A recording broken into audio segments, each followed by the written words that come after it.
Clay.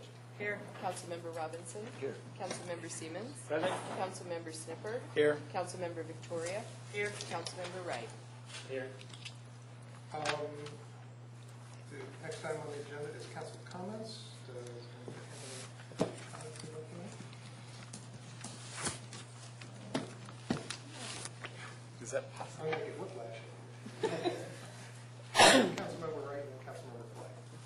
I just wanted to reiterate my support for putting the discussion about what strategy we should have related to dog parks on the agenda for the work session. I didn't see that schedule yet. I think that would be a healthy discussion for us to have.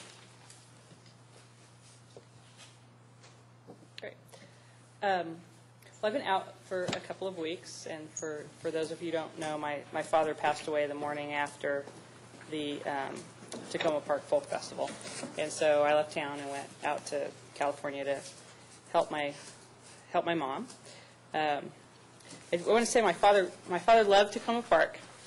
I grew up in North Orange County, California, which is extraordinarily conservative, and he really thought that I had found my home here and was very happy that I moved here.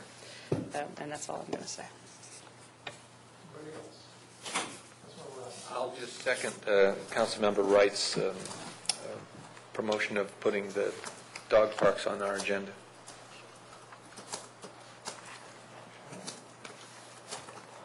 Councilmember Victoria. Since we've been trying to get the news out, I think most people are aware, but I just wanted to say again that the Safeway at University Boulevard, the only commercial large-scale grocery store in the city's limits, is closing, I believe. Today's the 28th. Well, they've ended. The pharmacy, I think, closed today, and the store is only open until October 10th. Just wanted to remind anyone in case they haven't heard. I've got a couple. First, I'll note that the manager of Massachusetts is here. I'm feeling a little under the weather. So, Deputy City Manager Leon Lobo is sitting in for tonight's meeting. And I have a couple of things to note. One, I think it was a very successful Touch a Truck program and the Tacoma Park Play, the first annual Tacoma Park Play Day, both of which were on Saturday with some overlapping times up at Public Works and at Hefner Park. And there was real good attendance and people really enjoyed it. And I wanted to congratulate both the Recreation Department and the Public Works Department and the Tacoma Park Play Committee for their efforts in making those a success. I attended the Touch a Truck program for the first time. I had said a couple of years ago, gee, we ought to have a Touch a Truck program, and they said, we do every year. So there were all kinds of toys for children of all ages to touch. And I got to see one or two that I hadn't seen. It was very interesting. Also wanted to remind folks that tomorrow night, Tuesday, September 29th, is the nominating caucus at 7:30 in this room. And the following night, Wednesday, September 30th, is the police department's CompStat, which they've put out a fair amount of information about, and it would be good to have the public here to understand how the police department will be moving forward with some new ways of tracking crime and having people involved in knowing what that's about. I also wanted to remind folks that this Sunday, October 4th, is the Street Festival, and there might be some comment during public comment about that, so I'll leave the details. And also wanted to note, where is it here? I could be wrong, but I don't remember us saying anything about the Maryland Energy Administration giving out Empower Clean Energy Community grants to counties and municipalities 2 weeks ago, and the state is distributing a $93,000 grant, which is the maximum for municipalities, to the city, and I got to find the language here. It's for community energy improvements. So we'll be getting some money that will enable that, and it might go very well with the new task force that we named last week in having the details on that and incorporating that into their discussion. And the final thing I wanted to touch on is the Tacoma Langley Sector Plan, which Councilmember Victoria and I were in attendance and part of the process last Thursday at Maryland National Capital Park and Planning in Silver Spring. And as a result of some negotiations between the Park and Planning and the County Council in terms of the County Council's schedule and ability to deal with master plans, the Tacoma Langley Sector Plan in Montgomery County has been extended by about another year. And we were sad to see that, but that's the way it is. There may be some opportunities to work on some other things in that interim time period. A lot of the work of the group that's been working on this and the planning board is very close to conclusion, but everybody will keep working on it.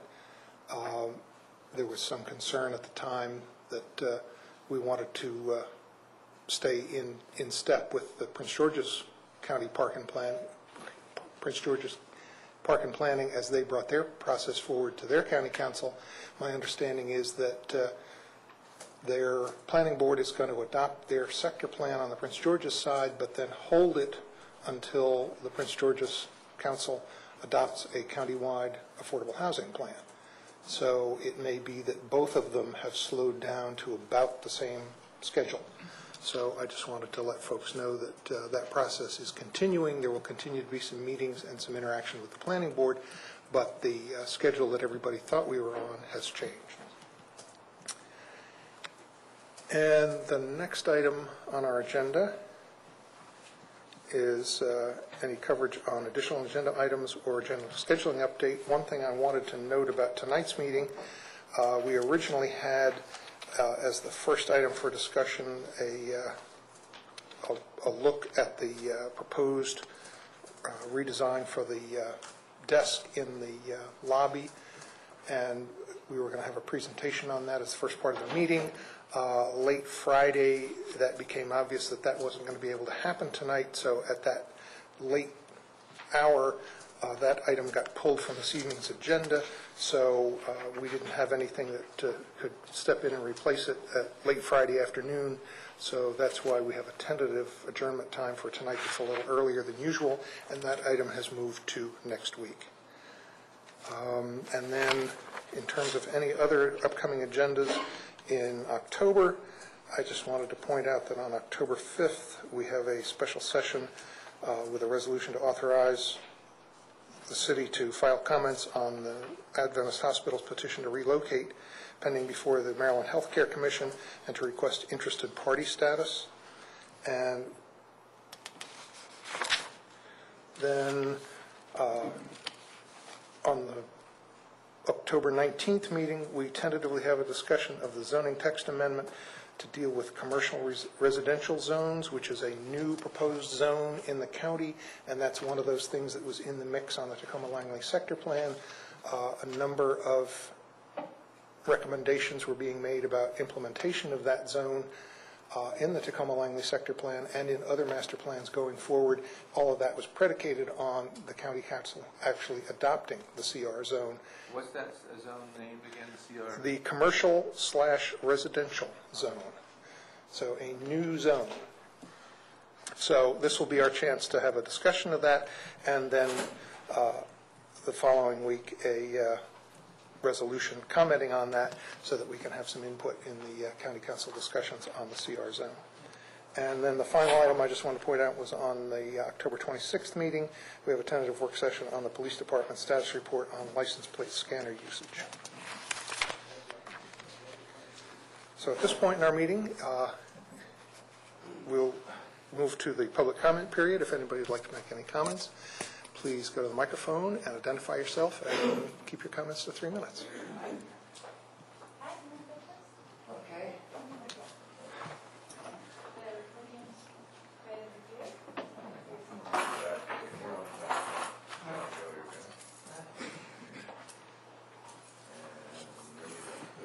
Hi, my name's Pat Lovelace, 7620 Maple Avenue, Tacoma Park, Ward 4. I want to tell you people that we had a great time at the Tacoma Park Folk Festival. Sorry I wasn't here last week. But one thing I wanted to let people know that 5 more weeks, 35 more days you've got to come out and vote. So I think it's October 5th you register to vote today.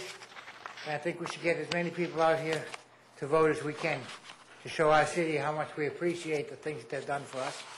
And also, we show such great reverence for our trees. If we cut a tree down, we have to pay a heavy fine for it. If we damage our trees, we have to get a fine, and I fully agree with that. But I would like to see when people leave their children unattended in a crowd with the crime rate rising, child molestation rising, sex crimes rising, and people just want to go off to the different tables, not watch their kids, I would like to see the city put a fine on them, just like we do our trees. Either that or let the arborists give them a fine.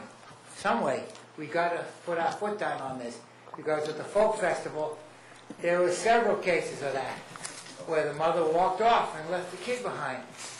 You know, and I worry about that all the time. I don't want to see anything happen in our city, because if it does, it cannot be, you cannot undo it once it happens. We got to do everything we can to protect our kids. They are our future, you know, and I would like to see the city put a fine on, pass a law that makes it illegal to do that, and also to put a heavy fine on the parents who walk off and leave their children behind, or adults and guardians who leave their kids behind, because I cannot see enough to do anything about it if somebody abducts them, and it will hurt me forever. My health would not be able to take that. So yes, please, can you somehow do that? Make a law on that and make a fine. I would suggest a first-time offense, $200 or $300 fine for that, for leaving their kids out, because their kids are more valuable than that. That money could go for our children's educations. That money could go to educating our parents, you know, and giving them better parenting skills. You know, it could go toward that. It could go towards helping keep our kids off drugs and off of alcohol. You know, there's a lot of things we could do with that money. You know, so, and also we're having a street festival on the next week, this Sunday. It's coming Sunday, and I don't want to see anyone leaving their kids behind. You know, I'd like to see the first-time offenders get a fine for that. You know, at least watch for your kids, please, God's sakes. Because, you know, it only takes one moment. And anyway, can we invite President Obama to come to this street festival of ours to show us what our businesses are like down here, what an activist community is like, the people to put him in office? Please, can we somehow get a letter down to him again, or an email or something? Because I want to see President Obama come down there to a city of peace. Thank you very much. And remember, everybody, get out and vote. It doesn't take much to do it. V-O-T-E. Come on, everybody. Thank you very much for letting me share. Thank you. Other comments? Hi, I'm Roz Grigsby. I'm director of the Old Tacoma Business Association, and I'm coordinator of the Street Festival. I'm here to invite everyone to come. Council has a sneak preview of the program guide. It is this Sunday from 10 to 5 on Carroll Avenue. I hadn't invited the president, but I will. I will invite the president tomorrow for you, Pat, and see if we can get him to come to Tacoma Park. That would certainly make my job more interesting this week. But I very much hope that the community will come out and enjoy the day. Thank you. Thank you. Look forward to it. Any other comment?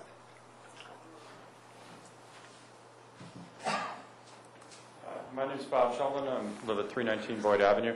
I'm with the Tacoma Foundation, and I'm here to invite you all to our beer tasting fundraiser. I'm sorry I don't have your beer. We have Dan Robinson, who's going to be contributing music to this event, and many of you are members of the Tacoma Foundation. And I encourage everyone to come to our event, which is on Saturday, October 17th from 4 to 7 over the Katie Lee Mansion, in which we have a beer tasting expert who has just returned from teaching beer tasting classes in China. We have 2 to 3 microbreweries. We have We have music by Tacoma Zone with Dan Robinson. I don't think I'll be playing then, but Oh, Tacoma Zone will be playing. Tacoma Zone will be there, okay. We also have food, and it's also at the wonderful Katie Lee Mansion. And I encourage everyone to come. I must note that you cannot wear, the pine floors are there, and so you can't wear your stiletto heels or spikes. So there's a disclaimer on our form here, and we'll be watching for that. And since we have had a beer summit, I guess I should invite President Obama to this too. Oh, yeah. Yeah, there we go. 4 to 7. 47? The time? 4 to 7. 47. It's October 17th from 4 to 7 at the Katie Lee Mansion, which is at 7064 Eastern Avenue in D.C. It's just before you cross the bridge, go underneath the bridge on Piney Branch Road, and it's 2 blocks from the metro station, 2 blocks from the Tacoma metro station. And I think that this is going to be a big event, and so I hope to see all of you there. Good. And continue your membership with the Tacoma Foundation. We've given away $300,000 over the past 10 years. Probably $150,000 that has been to the city for the mosaic and for the elevator. We are not able to have a fall grant cycle this year because we don't have money. And today is, in this economy, we need money. So we need you to show up for the fundraiser and support us. Thank you. Thank you. Is there any other public comment? Seeing none, we'll move next to the city manager's comments. Thank you, Mayor. I think you mentioned all of the items that I might have mentioned, but I would like to invite the police chief to say a few words about the CompStat program, if I might. First, I want to thank the mayor for mentioning our CompStat event. I want to invite the council, the mayor, and all our city residents to our first community CompStat, which will be held this Wednesday at 7:30, second floor, here in the Azalea Room. It is a system to strategically manage law enforcement operations. Its purpose is to develop effective strategies to combat crime and other issues in our neighborhood. It's based on data analysis and accountability, and it focuses on outcomes. It's not used to measure productivity, and our goal is obviously problem solving and creating a safe community. It's an opportunity for citizens to see the numbers, to see the location of the crimes, and meet with my staff as we go over how we're going to deal with some of these problems, what we are doing, what's worked, what hasn't worked, and what we're planning in the future, to get some input from the community and how they may think we could better do our job. It's a transparency effort on our part. It's been done in a few places in the country. CompStat now is being done throughout the state of Maryland, but doing with the public. It's only been done in a few places, so we're looking forward to seeing what kind of turnout we get and what kind of response we get, and we'll obviously report back to the council after we have our first session to let you know how it went. Thank you. Good, thank you. That's it. Okay. Then we'll move to our first work session item, which is discussion with our legislative advocates about legislative priorities and local bills. And welcome both of you, Ann Seacott and Michelle Douglas, right? Yes. Thank you. Good evening. I guess I'll go ahead and introduce it. Each year we have a discussion about what the priorities are for the City Council going into the Maryland legislative session. And generally we have a list of several items.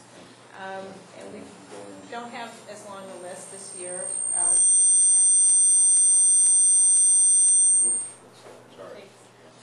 Given the fact that the budget problems of the state of Maryland seem to take an enormous amount of focus. We did have some discussion items that we put forth to the Maryland Municipal League. We had an item that helped clean up one of the energy loan programs, which I think is an item that should go forward in any event. It certainly has support from the Maryland Municipal League. It's a technical. It's basically cleaning up the technicality in a law that it seemed like everybody supported, but a last-minute amendment gutted it. And so they want to make that change and remove that problem. I don't know that it necessarily is a Tacoma Park initiative as much as kind of a generic good thing. We should definitely support it. and encourage MML to pursue it in some respect.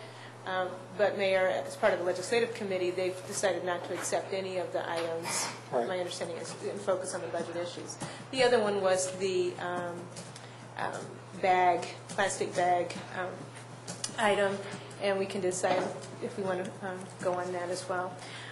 Also here with us tonight is Jeremy Crandall from Heather Mazur's office, and Heather Mazur has expressed interest in continuing pushing for the just cause eviction bill in some format, maybe this year, maybe some work on it this year and pursuing it later.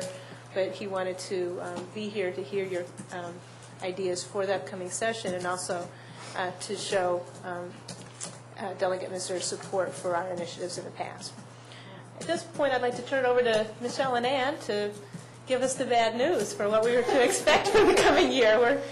We've already, as I guess just for those who are watching this, we've had a current year cut of $577,000 from the state, and we're expecting another hit even during the current year, and then we get the next budget. So maybe if you have some insight on that and all of the other legislative matters, I'd like to hear your report. Sure. Well, we hate being the Grim Reapers on a continual basis. So first, let me say good evening, and it's wonderful to be back and partnering with the city. And we thank you for that opportunity again. On the Grim Reaper side, you are correct. There's probably, for this fiscal year coming up shortly, another $300 million that's going to be cut from this year's state budget. We know that it's not happening in the next week or so, but there was actually discussion of that. But the departments haven't yet gotten their marks of what to be, what they need to shoot for to cut. So we know that it's not happening at this next Board of Public Works. But they are going to need to do it soon so that the number doesn't grow even larger for the budget year. So we expect about $300 million being cut for this this fiscal year more. What was the cut the last time around? The last time around was, let me think, there was a cut in August and a cut in July. The first one was 240 and the second one was 455? 700 altogether, right? So in a month and a half span, 700 million was cut. And to what extent, I know it's not an even thing, I mean, we just got to hit ourselves at $577,000. You can't tie, it's not a percentage thing to the amount of the debt or the shortfall at the state level. I'm just trying to... For the city? Yes, I'm sure there are plenty of people trying to project, but... You're trying to say if there's $300 million, it might be half again, Right. or it could be more because... I think that unfortunately, the one thing that we have going for us is they pretty much whacked what municipalities get. And so, there's going to be some other things that might hit us, and it could be, it could be stunning. Nevertheless, they took 90% of the highway user revenue. Yeah. There's 10% left, and they've already paid us kind of more all than that's that left 10%. is income tax. So I think that there's in one sense, it's going to be, it may be secondary impacts on us, cuts in other services that then have some kind of other impact to us, which we don't know what those And might if be you can yet. just say something about whether the income tax piece is included in anything that you've talked about or not. My sense is it's not, that kind of almost takes care of itself. We'll get our income tax revenue numbers, and they're anticipated, I thought, to be like $400 million lower than expected. That was part of the projections that came out just a couple of weeks ago, which leads to the announcement of the $300 million that needs to be cut now. There will be more revenue projections coming out in December, and we'll see where we are then. If there's another round before we even get into session, on top of the one that's going to be coming up shortly. So, we know that at this point, based on the numbers that came out recently, there's a $300 million deficit that has to be made up. We also know that the budget deficit for the next fiscal year has ballooned from $1 billion to $2 billion. So we're talking about, a budget that's going to have, that we're going to be going into at a state level that is less than we have had for a long time. So we're not talking about increases, we're not talking about staying level at this point. We're talking about very deep cuts. This is going to be an election year session, and that makes it really difficult for many legislators to consider raising additional revenues to offset these cuts. And that's, the unfortunate reality of that. It's just likely not to happen in this legislative session since it is an election year. I'm sure there will be some proposals, and there might be some that are entertained, but largely that $2 billion gap is going to be closed by cuts, and they're going to be very tough. So this next legislative session is really going to be dominated by the budget, obviously. I mean, what happened last year with the special session is just a very small version of what we can expect from this session coming up, when we're talking about cuts that are much more draconian than the state has seen for a very long time. What's Think back to '91. rough size of the state budget in billions?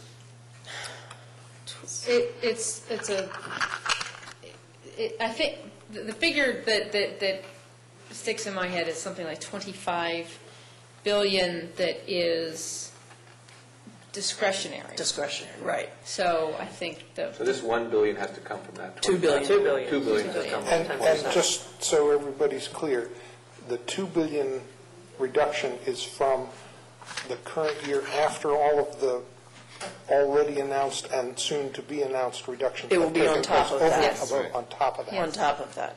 That's right. Yeah. we're talking at this point about potentially eliminating the elimination of programs. Programs and obviously layoffs at the state level. Yeah. And we have heard, from a number of state departments that they're already feeling quite they're feeling very far behind in their work because of the furloughs already. Workloads are mounting, personnel are being cut, and they're seeing growing problems and delays with things like Medicaid eligibility or, any program, food stamps. Things that people need on a quick basis, yeah. Right? Things that, the inverse relationship between the kinds of social services that are needed in this time and, what is happening. So it's going to be pretty tight and pretty tough for the next couple of years. Are there any other kind of legislative issues that are out there besides dealing with budget cuts? Certainly anything that does come up that's going to get entertained is going to be seriously entertained. Will be policy issues that don't involve any type of financial impact. And because it's an election year, there will probably be some attempt to try to do some positive changes that don't cost a lot of money. And in an election year, sometimes that stuff is more feel good than do good stuff. But it's hopefully well intended work. Just touching on the issue of just cause eviction, as you talked about, we've been chatting with Jeremy and Delegate Mazir's office and some of the other folks involved with the bill and with those efforts. And we certainly still have some of the research that needs to be done on the legality, the constitutionality of what we can do, given the roadblock that we came up against during the legislative session this past year. We also have the tenant landlord work group that's been meeting since last year, or at the beginning of this year, I guess, is hopefully going to come out with its recommendations by hopefully the beginning of November. So we're waiting to see what some of those recommendations might be as well. Can you just say a little bit more about the tenant landlord group, who they are? It is a group. It was started by the. I'm actually not sure if it was the county executive or the county council that that is made up of both tenant and landlord and property owner interests to look at various issues related to landlord-tenant law. And they have been considering issues such as just cause eviction, anti-retaliatory eviction proposals. They've looked at some rent control issues. So they're looking at a host of issues and are in the process of coming up with some recommendations. A number of the members of that have worked with folks here in the city on some of those issues. So they've actually met here sometimes. And so certainly the recommendations that they make would have an impact, I think, on whether or not there will be county-level legislation that may address some of the landlord-tenant issues, the just cause legislation. I don't know if it potentially could be just cause legislation at the county level or anti-retaliatory legislation, something like that. And then also what recommendations come out of that work group, what is supported by the county executive and the city and the county council. So there are variables out there, and and those things certainly would have an impact on a decision as to what kind of what if any piece of legislation to attempt to get through this upcoming legislative session. It would affect what we might want to do and what the strategy might be. So I think we're certainly interested in what the level of interest is from the city council in pursuing this, and if there is to be any kind of state-level legislation this year, what kind of commitment from the county council? Where is it in a priority list, given the other fun things that we'll be dealing with? I want to deal with that in a second, but I just wanted to get a little bit more sense from you about your sense of the extent to which the budget difficulties will become the be-all and end-all of the session, and other topics will get short shrift no matter what they are, versus the amount of attention that could be paid to issues like just cause eviction or anything else. The budget is going to be the dominant issue. I mean, there's no two ways about it. I was in Annapolis in '91 when the last time it was this dire, and that is all that happens. I mean, there are bill hearings, and obviously bills get introduced, but truly entertained, as ideas, it's very, very heavily dominated by the budget. And any bill that has any glimmer of a fiscal note is dead on arrival. Any bill that talks about, task force or work group, anything like that, although it will say zero fiscal note, because it does impact usually state agencies, they have to staff these groups, they will likely be dead on arrival. So there will really be, most of the minds will be thinking about how do we deal with the budget deficit, where do we look to close this? And I mean, I will tell you that I was at a Medicaid meeting last week, and one of the senators who's on the committee was talking about how we need to look at programs like Program Open Space because we're buying land and we're cutting Medicaid. So I think you can expect that everything, in terms of budget is on the table. They're going to be looking anywhere they can to find money to try to close this amazing gap that we have.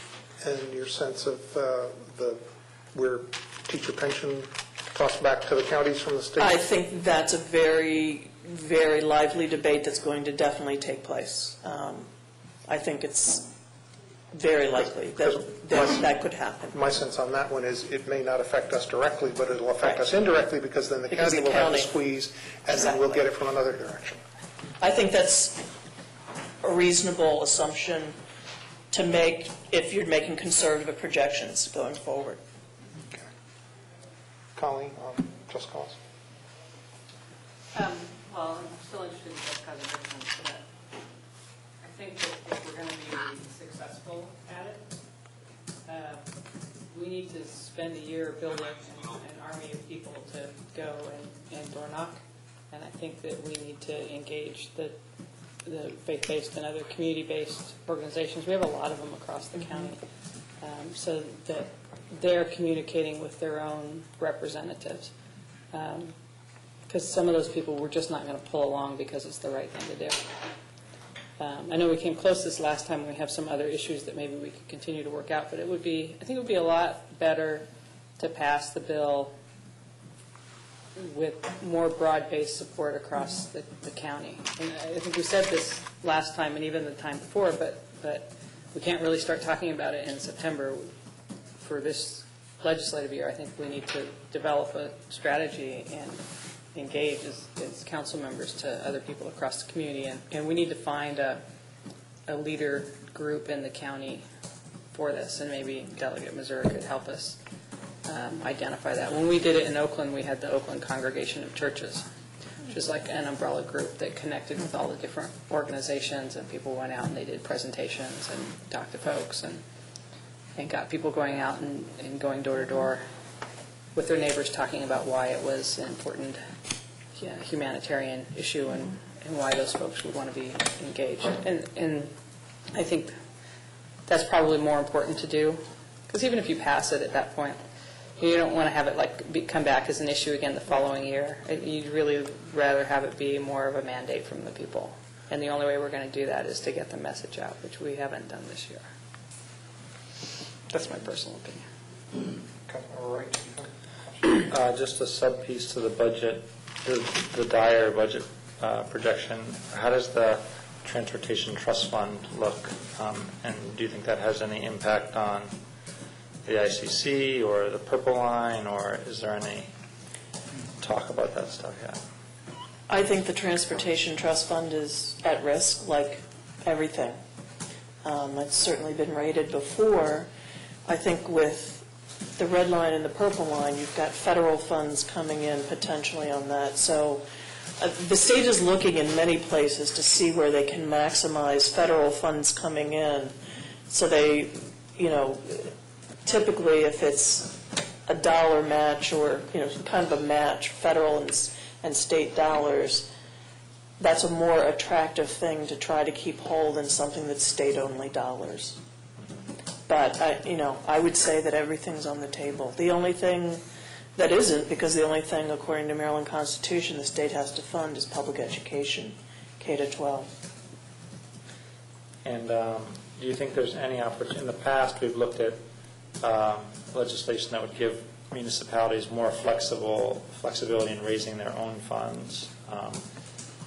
Do you think that at all could be on the table, given that a lot negative has flowed downhill, that it might present an opportunity to propose possibilities? Because I know the MML has had a list of things that they want. That will continue to be one of the messages of MML in trying to both deal with any potential cuts that the state proposes and to make the partnering argument that if you're going to take away more that we've had before, we have to have other options. Mm-hmm. At least give us the local option. It's on us. You're not raising taxes. Leave it to individual localities to find other sources, because right now we've basically got the property tax and not much else. I think that there's going to be a lot of discussion about how to raise revenue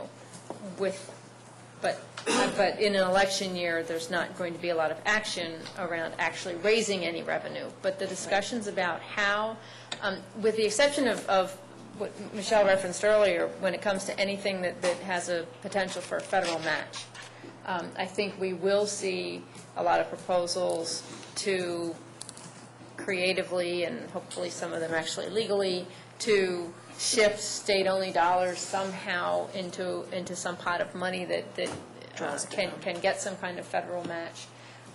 So I think that there will be a lot of those discussions about how can we increase revenue. I just don't think we're going to see anything that's, I mean, there's certainly been talk about, are there corporate loopholes that can be closed? And is that, something that can be seen not as raising a tax? So like taxing their revenue in the state that isn't taxed now. Right. So the it's. loopholes, the corporate So loopholes. I think we're going to hear an awful lot about that. And I think that's, aside from the actual cuts to the budget, that's where we're going to be hearing a lot of talk about revenue. And there is, Councilmember, there's a work group that has just started with members of the General Assembly that is starting to look at some of these issues around municipalities and localities. And it's looking at it sort of different issue areas. One has to do with education. We've seen a couple of them come up so far. Nothing yet specific to a municipality, more so far on the local level. But my understanding from Senator Casemeyer is that they are looking at doing some that are more related to municipalities.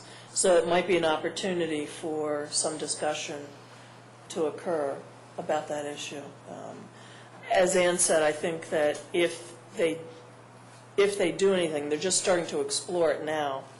So if they do anything, it'll be more, let's look at these issues, let's start talking about how to do it, rather than passing something that gives authority to just go ahead. But,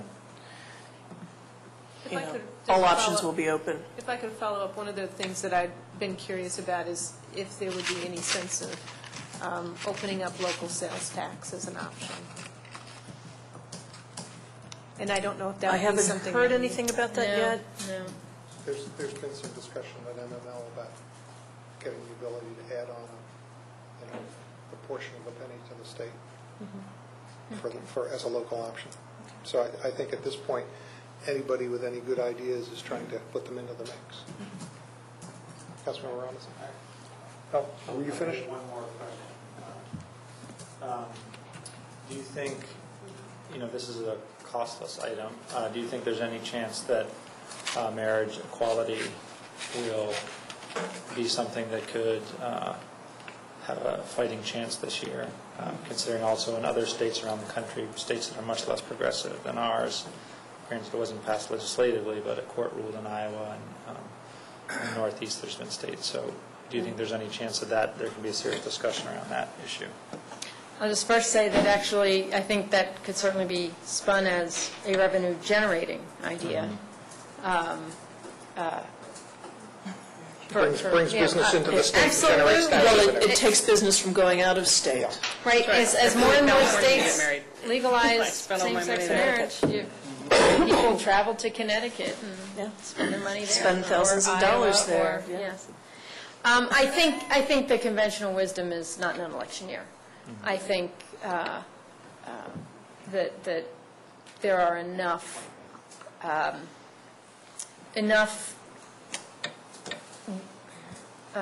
fence sitters, enough folks enough legislators who may be inclined to support marriage equality, who would be worried about the impact of such a vote in an election year, in general, again, the common wisdom is that leadership generally tries to take as few controversial votes as possible in an election year. They are out to protect the weakest members of their party, of their parties, in terms of not wanting to have somebody standing out there on a vote that in a close district election that could potentially go to the other party. So. Sounds like not in an election year, they should have a 1-month session instead of a 3-month. Nothing left to do. That's actually not a bad idea. I think, everyone's paying close attention to what the Attorney General is going to come out with in the opinion that's been asked for by Senator Madaleno.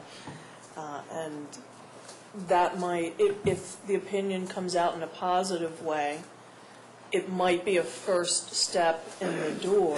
It doesn't mean that it changes things in Maryland immediately, except for people, depending on the ruling, if people who have already been married legally in another state where marriage is legal, if he rules that that's something we should recognize in Maryland, that might be a first step. And then, in a few years when the sky doesn't fall, you might be able to make a case that it could be okay. But as Ann said, in an election year, it's those kinds of issues, that reproductive rights, guns, those are not the issues that the leaders want to let on the floor for tough votes. But we look forward to the Attorney General's opinion. Just as a follow-up on this topic, in my other job, I work with a lot of legislatures, including Maryland House, and I concur that there's next to no chance that they will cover this year, but speaking for myself, that doesn't mean that Tacoma Park does not want to fly the flag every year. Absolutely. And I would also be interested in talking about this fact that we're losing revenue, which would be a useful thing to add to the debate as a cumulative thing. Yes, it was something that became very clear to me this year, and we actually started talking about it within the firm, about how this is actually a revenue-generating expense, and it's a loss to the chamber. You know, they're losing revenue. Yeah. And they're losing tax dollars, the state is losing tax dollars.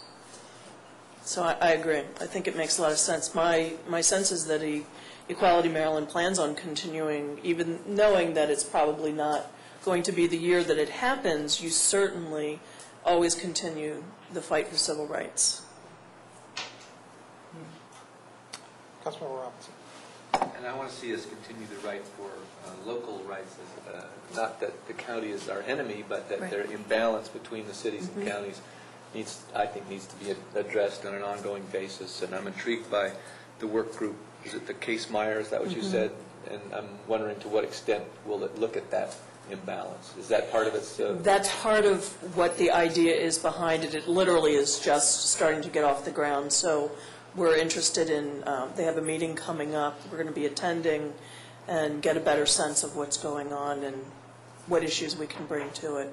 The fear is, from an earlier comment you made, that as the state has more trouble, they push problems down to the county, Right. then pushes And they counties flow. the problems down to us, and so. Yes. And then the other thing I had, I'm pretty confident that sounds like this is not the idea for green issues or energy efficiency or reduction of greenhouse gases or all of those things, but I'm curious to know, since we're in a period of global warming, it's on a lot of people's minds, if you have ideas or comments about where that discussion might go.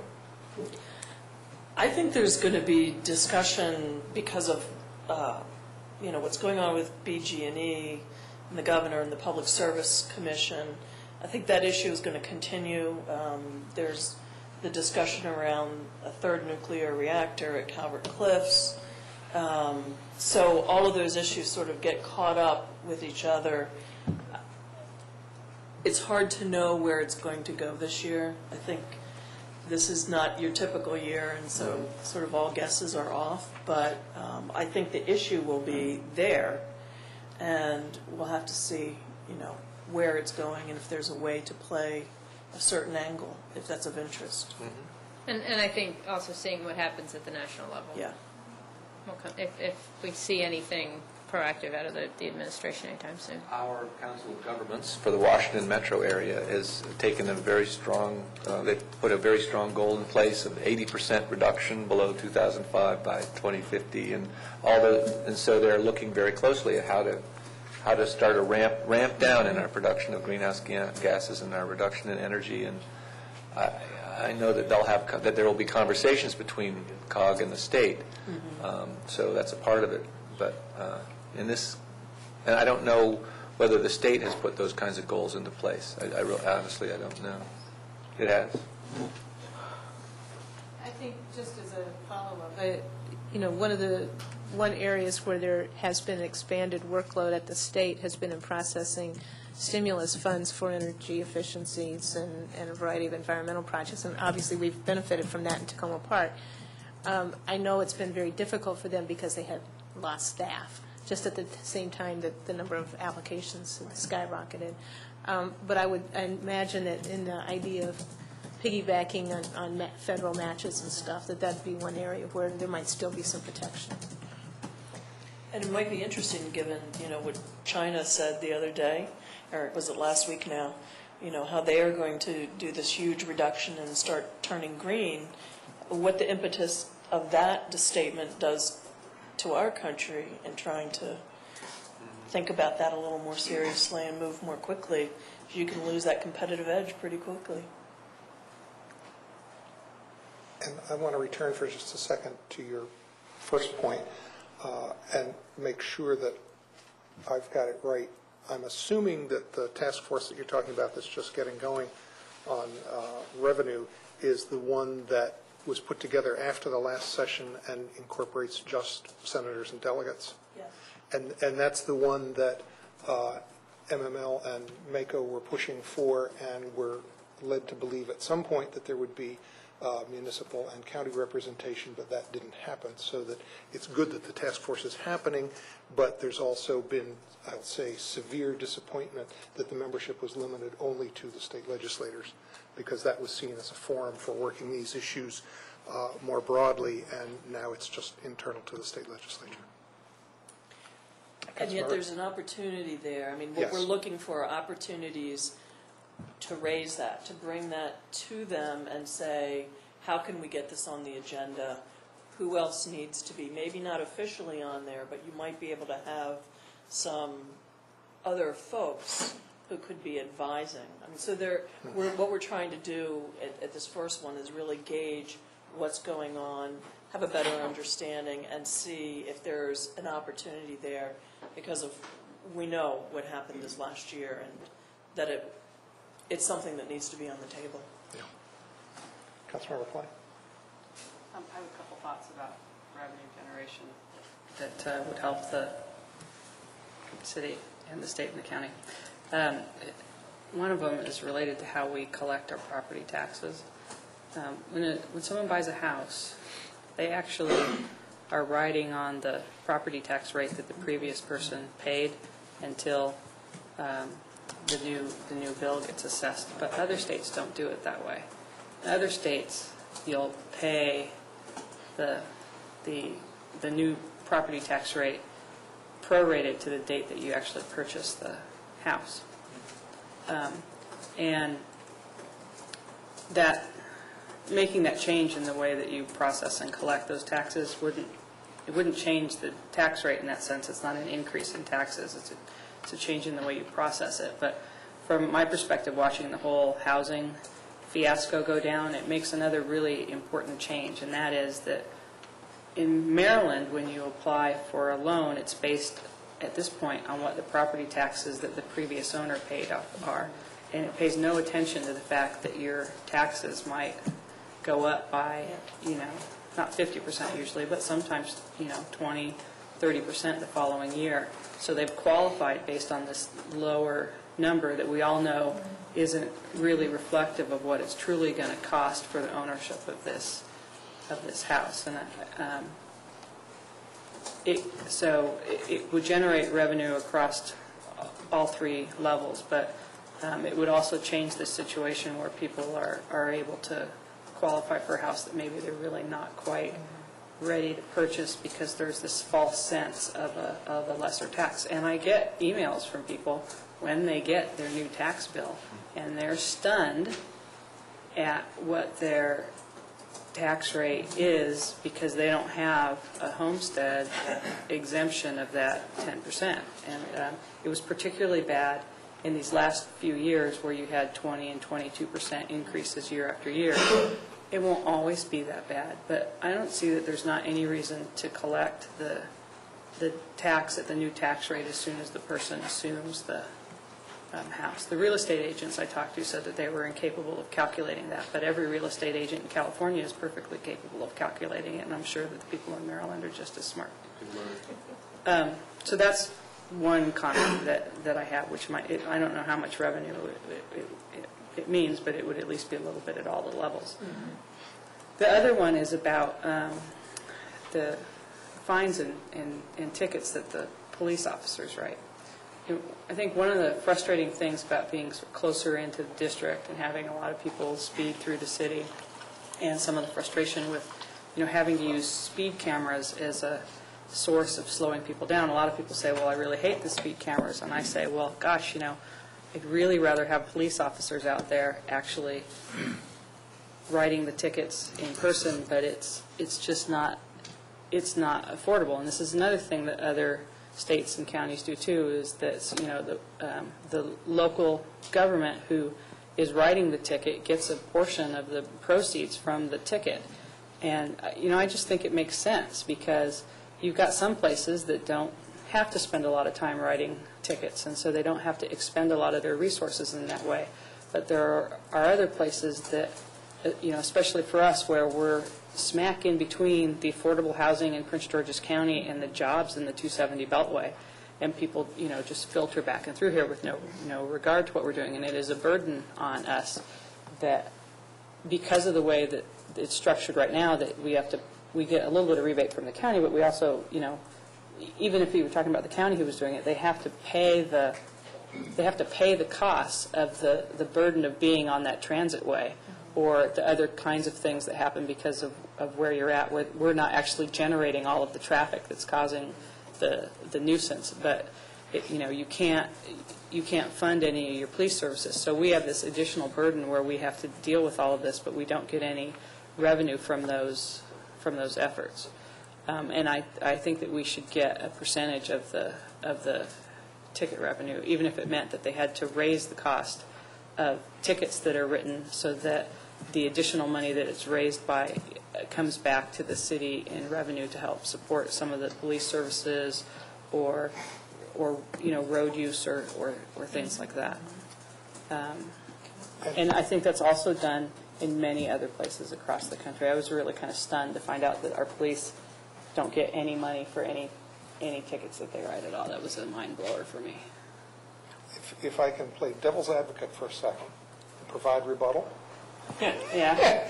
I know that what the state folks will say is, it used to be that way here. We changed it because we didn't want to enable, what's the word I'm looking for, you know, speed traps. And therefore, they set up the various formulas for police aid from the state, and we get, what, $500,000 from the state, something like that, police aid. It's what they just cut 35% of. So they would say, oh, but you're getting the money, and, you know, it's coming to you in another fashion. And I think where that falls down is it just is based on a formula on certain criteria, and it doesn't really deal with kind of situations like Councilmember Clay was describing, where there are communities where that's almost kind of, gee, that helps, you know, very easily fund whatever police we need. And there are other communities who say it doesn't begin to address the problem and the need. So even if it's not a wholesale change back to the way that it may have been, because I'm not sure exactly how it was structured before, it could be looking at some possible adjustment in how it's figured, even to reconfigure the pot of money that comes back, which of course sets up one jurisdiction versus other jurisdictions for how it's divided. But I think it's an interesting question, and it gets to a broader possibility for addressing it. Okay, but speed trap is just a name that people give because they got caught breaking the law and they don't like it. It's not like if I left my wallet out in my car and somebody came along and they broke into my car to get it, they could claim that I entrapped them by enticing them by leaving my wallet out. So I understand that that's the argument. And remember, I was playing devil's advocate. But I don't buy it. Thank you. Other comments, questions? Sure. Anybody else? Anything else you need to tell us? No, but as, you know, as new numbers come out, we will certainly keep you informed at every step of the way. If we start hearing that there's a particular pot that's really being looked at, we will certainly let you know. And that's really going to be the driving issue this session. Yeah, and I'll say that we certainly enjoyed working with you last year and appreciated your efforts on our behalf. We're glad that you're back. We are too. We are too. We've enjoyed working with you. We were just commenting in use of this room that that's largely because of their work with the POS fund, so that we were able to get the auditorium underway. Right. We really appreciate that. I also want to say that Michelle in particular is always giving us heads up about all kinds of things, so I doubt we're going to be missing it much. Unfortunately, we might learn a lot of information, but they've been very helpful so far. Yeah. This year it'll be, oh no, Michelle's going again. See, we'll have to figure out something to make that better. Well, Look for these opportunities. They're always fun, it's just bad news. Except for the POS. The POS was actually... Albeit it was, 8:30 on Sine Die, but... Well, yeah, it was down to the last, but that was one of those things where I really did appreciate real insider knowledge about how to get into some of the committees, because so much of that was, single person to single person within the committees, and it's not something I would have known about. I do appreciate that knowledge. And let me just say, you noted that Delegate Nazir's aide, Jeremy Crandall, is here. Jeremy, is there anything you feel a burning need to share with us, or? No, I thought they did an excellent job. Why don't you come up to the table for a second, because we want to make sure you're on the camera. Yeah, you put in a lot of hard work. You got to get a little face. Yeah, we got to have him here while his suit's on. No, I would say that I'd agree with Colleen about Just Cause and the grassroots effort. It was a lot of work last session, and the members that were down there with the delegation remembers. You all remember what it was like trying to convince legislators. And while we're pretty solid in Tacoma Park, there are legislators from other parts of the county that it's just a really tough lift with. And it's particularly hard when the county council and the county executive doesn't support the bill, because the delegation so much depends on, every bill gets a report from the county exec on whether they support, oppose, or no position. And if that sheet of paper doesn't say support, then any bill is pretty much, I wouldn't say dead, but you need a whole lot of grassroots support on the other end to make up for that. And we didn't have that last session, and we don't know what is going to happen this session. I think a lot depends on this landlord-tenant work group, what they report. If they come out and say we need a Just Cause bill, then we're great. Would that be fantastic? It is in our favor that work group is made up more so of people that would support Just Cause than wouldn't. So we have that to look forward to. I think we're sort of in a holding pattern on that. But also, again, going back to the grassroots, it would help a whole lot to have that kind of support. I also think it's important with the bill drafting that we have a clear sense of what it is that we would want with a Just Cause bill. I think that was one of the downsides last year was the bill kept shifting. It was like the sand kept shifting beneath our feet. And that was just a matter of the opposition was fighting so hard. And Heather has said if we want something strong that says you cannot be evicted, by no means necessary, almost to the point of a perpetual lease. If that's what we want, then let's just go for it. Let's not try to kind of have what it. So I think that's also very important. On the appropriations side, Heather is on the appropriations committee, and she works very closely with Melanie Wenger at the county, who I think, having worked with her, seems to have a pretty good sense of what the local and the county needs.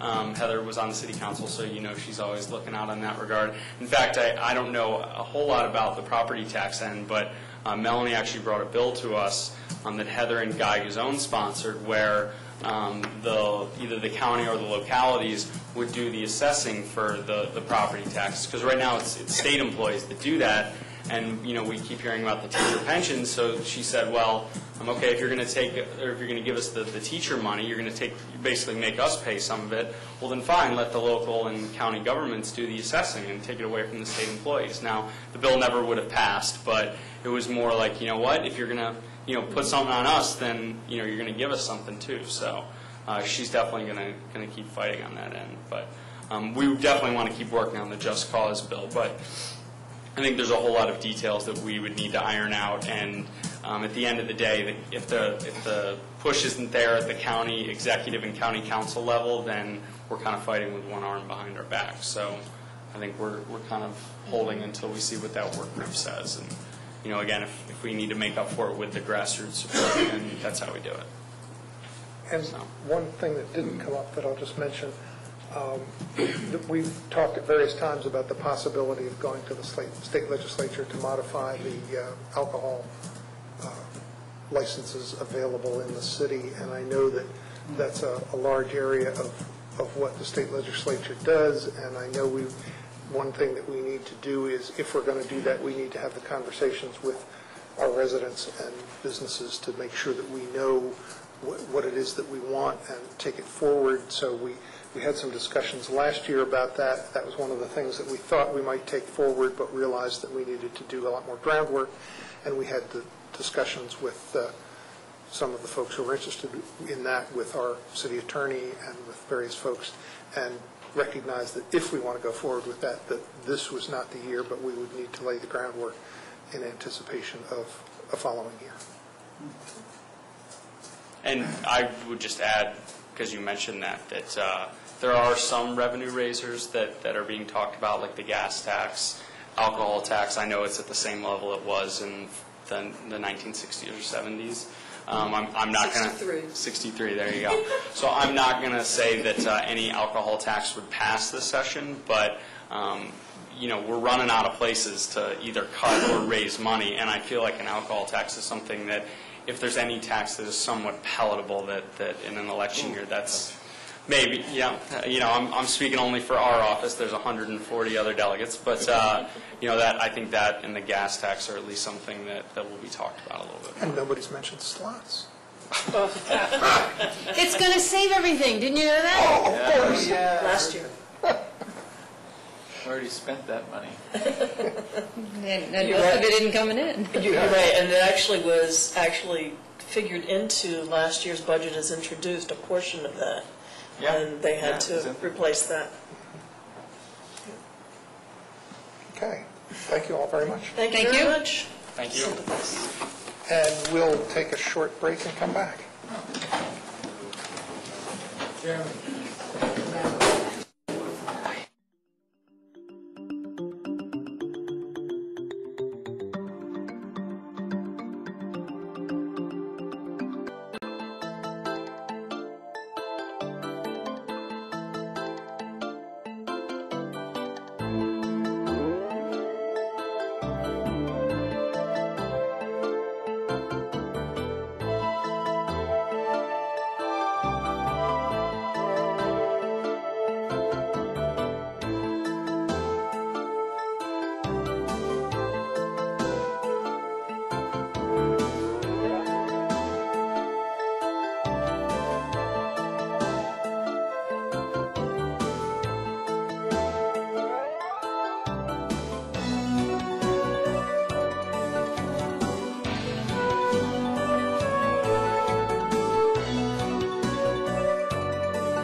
Pass the knife down the table. Not leaving my prints on it. Next item on the agenda is update from the Public Safety Citizens Advisory Committee. And I see the chair and a member or two.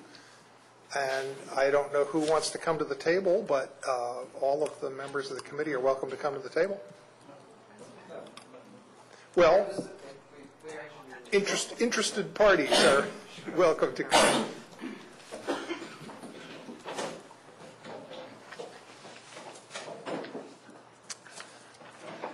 Welcome. Thank you. And I hope that everybody got a chance to read the memo from the committee, which came in today. And I think we have a copy in front of us. I believe we say salmon. Oh, yes, please. Yes. Salmon. Salmon is something. Well, thank you. I appreciate this opportunity to report on the past year and to introduce Terrell North, who has been serving as a de facto member pending his appointment, and really doing some great work.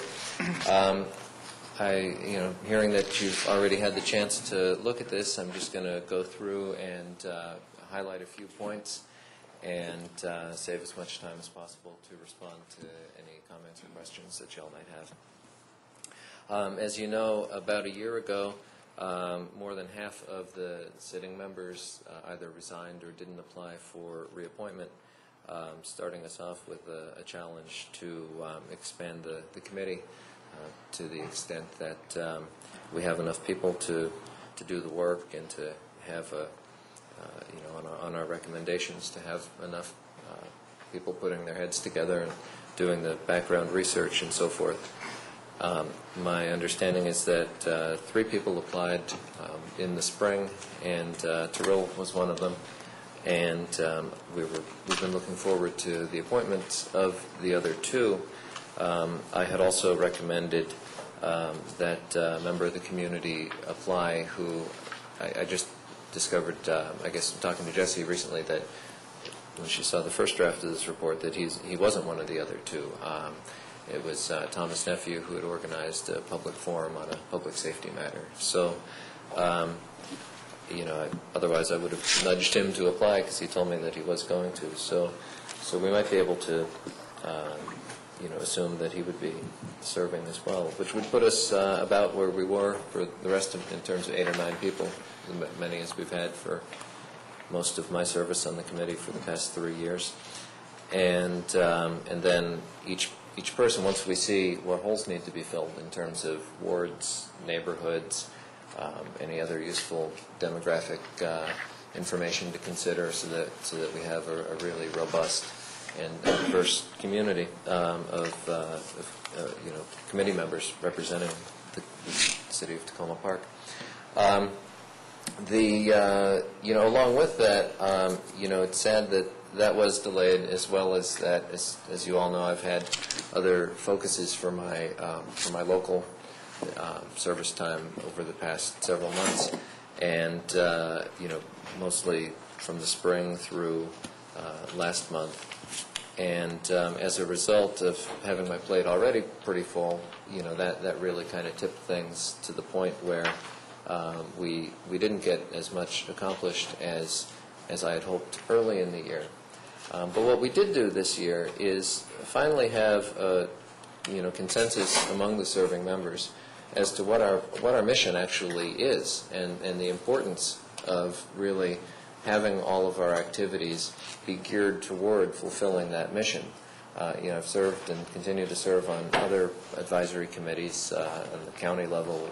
For example, I serve on an advisory committee, and it's typical that what an advisory committee does is studies relevant matters and makes recommendations, with a bunch of whereases and some specific recommendations.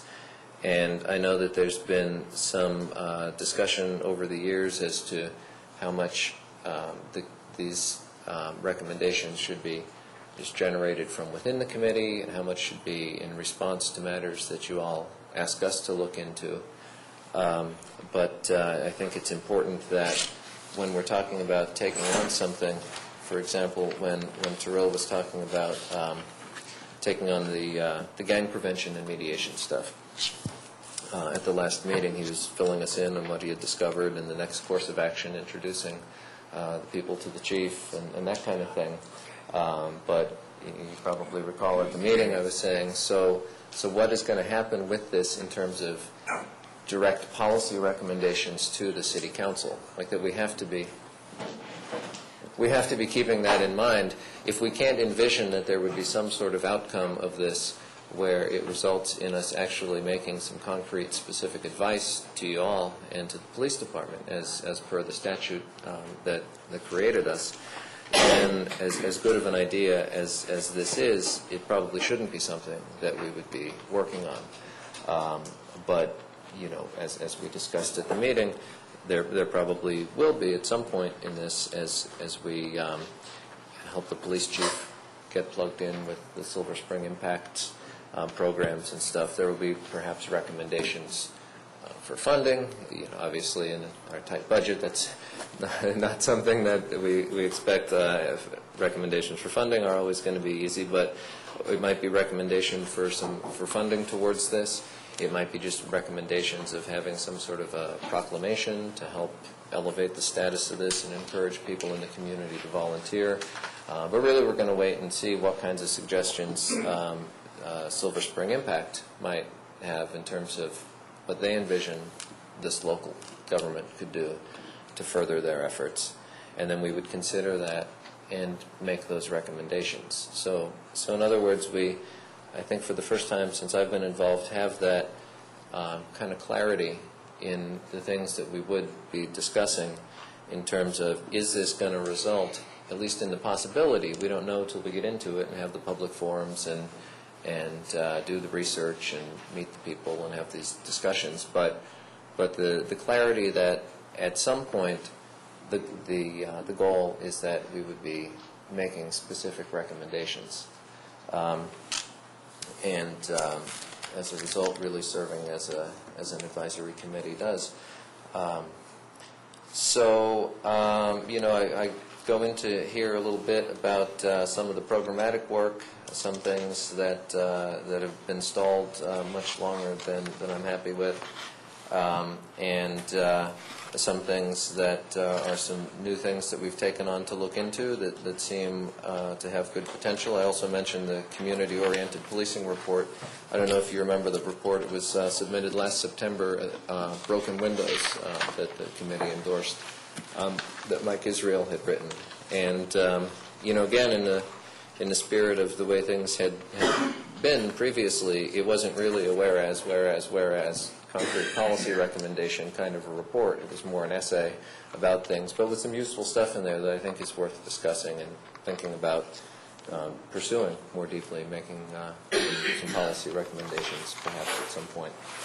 But again, the most important thing, I would say the two most important things to convey tonight, one is that having recognized that I didn't provide the quantity, really, of leadership that was necessary for chairing this adequately, I was delighted to have a discussion with Terrell, having him demonstrated, certainly management experience, having run, he'll tell you a little bit more about himself, but having been a chief of staff for a congressional office, this should be, really nothing compared to that, managing a small advisory committee. And just that he's demonstrated his commitment to this city and this committee through coming to all these meetings and taking on projects and volunteering at our table at the National Night Out and so on and so forth, that I'm really confident that he could really lead this committee to finally be acting out our mission as provided by the statute, and then also freeing up my time. The second point being that I'm submitting my application, because I expire, I guess, in 2 days, for another term. That while I am not proud of what was accomplished in my year as chair, I believe that over the years, if you look back on the minutes and so forth, any time that you did actually get a resolution from us with whereases and a recommendation, it was always on my initiative.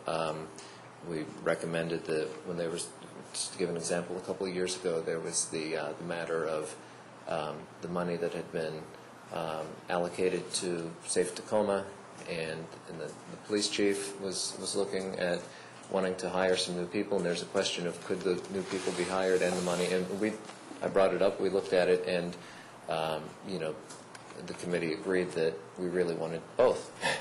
So we recommended that Safe Tacoma actually get the $70,000 and that the money be made available to the force to hire the plainclothes officers, I think is what the matter was at the time.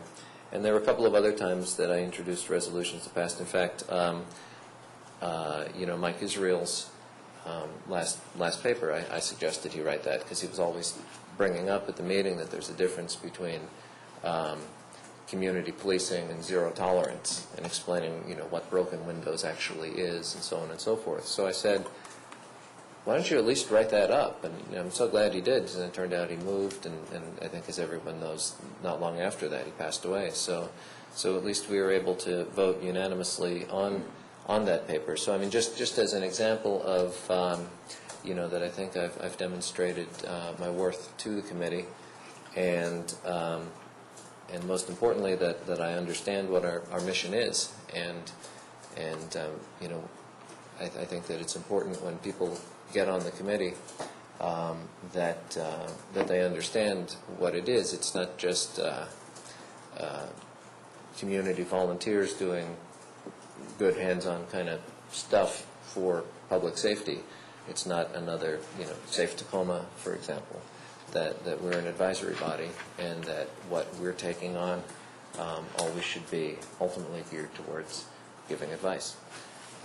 So I would request to be, while I'm stepping down as chair, to be reappointed, and also to note on one of the papers, it listed Aaron Houston as Ward 3. He recently moved, so he's in Ward, 2, Councilmember Clay's ward. So we're really assuming that we get these appointments, and I'm wondering if anyone, if you all could address the potential timeline on that when we get these appointments, we'll have at least 5 of the 6, since I don't know who 2 of them are. I don't know what wards they live in, but could be all 6. But when we get these appointments, we'll have at least 5 of the wards filled, and then under Terrell's leadership, work towards finishing up all these projects that I wrote about in the report. So would you like to hear just a little bit from Terrell about what he's been working on and his qualifications or anything like that before you move on to questions of me? Sure. Okay. Well, basically, the reason why I started volunteering with the committee was prior to moving to the Tacoma Park area about 4 years ago. I lived in New York, and working with different members of Congress there and here, did quite a bit of work with police departments. And there in New York was a much tougher sell for a lot of programs than it has been here.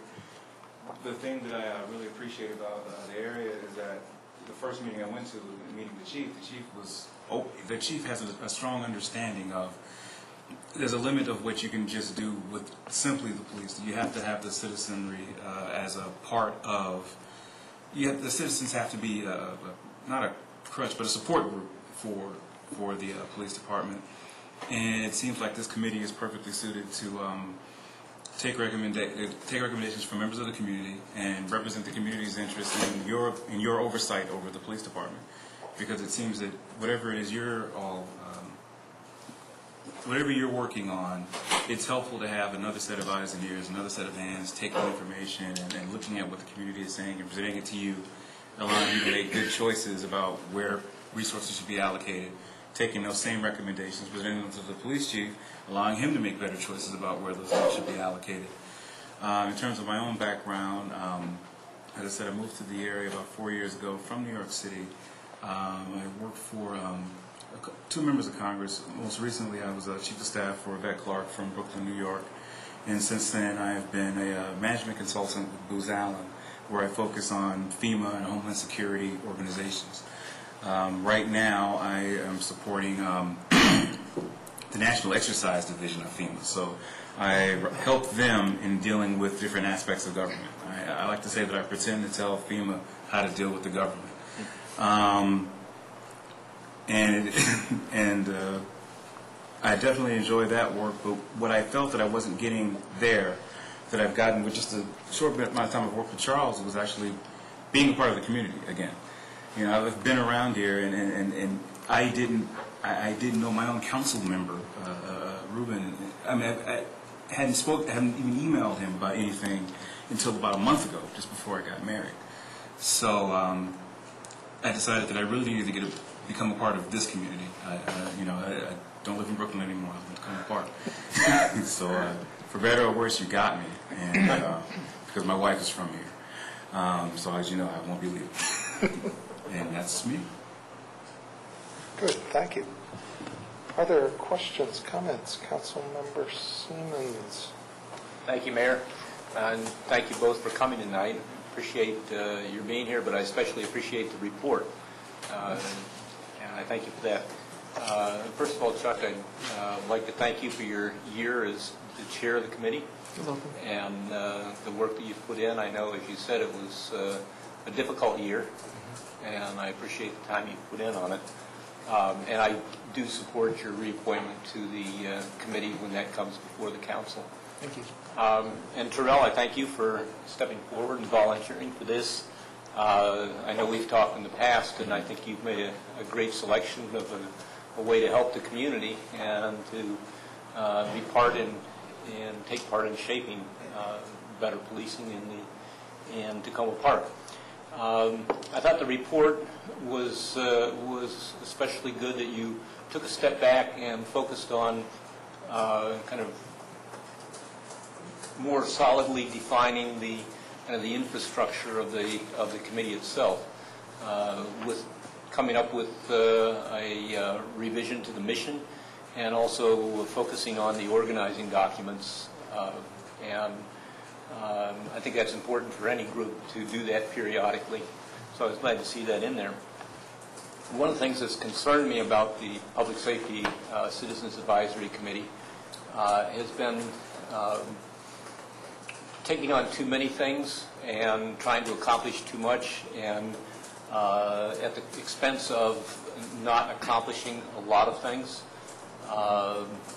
And so I'm glad to see the kind of the menu of things that you have in the report.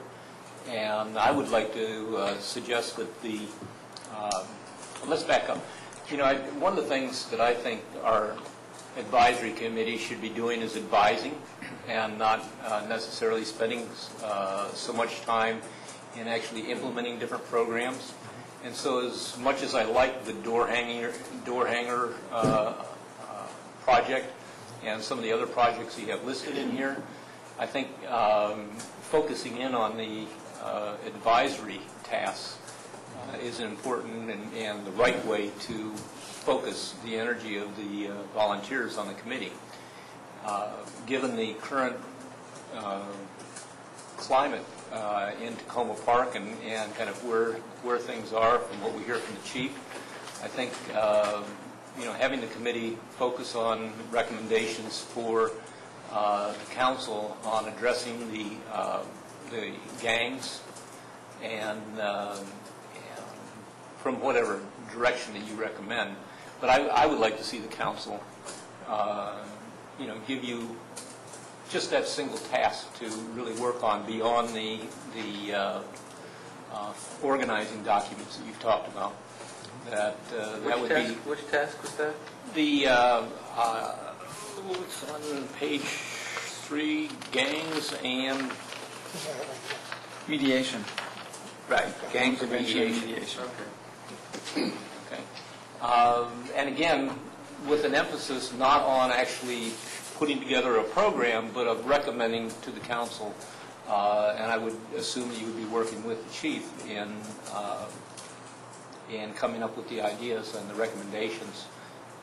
But again, this would be your recommendations and not the chief's recommendations.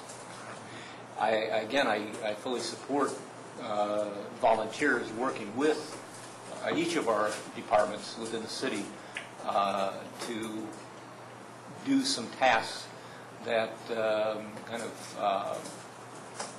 performance tasks to do some of the things that staff don't have time to do. Maybe that's helping to put together a plan for something. Maybe it's going out and distributing literature or whatever. But I don't see that as being a function of an advisory committee. And so I would like to see the appointments come before the council soon. I'd like to see those appointments made. I also know that the chief has had some ideas on use of volunteers in a different way other than the advisory committee. And So I look forward to hearing that proposal when he has that ready. Thank you. Councilmember Snipper. It's always fun to follow after Terry. Councilmember Siemens often says many of the things I want to say. I also want to thank you for your service, and this is a very honest report. I thought it describes things that you've done, but it also, shows things that you haven't done, which you had, and has some suggestions as to why that's true, which is always helpful to move forward. And that's where I'd like to look, is to be looking forward. I also support the gang prevention and mediation. I think those are both really excellent ways to deal with these things. And I also think that an advisory committee is an advisory committee. You guys all have jobs and lives and so on, and so we're not expecting you to actually carry this stuff out, but bring the input from the community. That's really kind of the role. The eyes and ears of the community, if you will. And it's a way of bringing that to the chief. It's a way of bringing it to the council. It's a way of bringing it to the city. It's just a different information source, if you will. And I urge you to think of your role in that light. I, too, would love to see the appointments go through quickly, and I'm sure they will. That's all I really need to say. Councilmember Clay. Well, thank you for coming tonight. And Mr. North, I thank you for serving without an official appointment. And welcome to your new home in Tacoma Park. I hope you enjoyed it as much as I do. Thank you. And I look forward to seeing your application come before the council as well. When we look at the committee, we've got one person who's running for office, which then would have 4 or 5 plus maybe a couple of other applicants on a 12-seated committee. And I think maybe we need to look at how the committee is structured and functioning so that we could encourage more people to participate in the committee, or just do a better recruitment effort. I have a question for the mayor or the city clerk about the Stay Safe in Tacoma Park doorknob hanging flyers. I was running for office the first time and I wanted to do doorknob flyers. I was told that you can't hang, it's not legal to hang things on people's doors. Is that true? I can't possibly be true. I've never heard it either. I haven't. I've heard the knock in the mailbox. You can't put it in the mailbox. That's a federal law. Okay, so there isn't any. I remember that too, Councilmember Clay. Or else there'd be a lot of landscapers and pizza companies in. They don't actually. It may have been your opponent. That's right. They don't actually hang them on your door, though. You'll note that they stick them in the fence or other places, but pretty much avoid putting anything on your door. I never get anything on my door from those people. Thank you. All right. Well, We'll look into it further. I know the mailbox is a federal law. So the other thing I wanted to say is that I also agree that there should be a narrower focus, but I disagree on what that focus should be. I really think that the focus should be more on the neighborhood watch aspect. I think that's something that the committee could do. But then that also takes me away from the notion that it's just an advisory committee, because in some ways I think you get more people engaged by helping to build the neighborhood watch capacity of the community. It could be an infrastructure building thing that you could engage in that would also help build your committee and people's participation in the committee.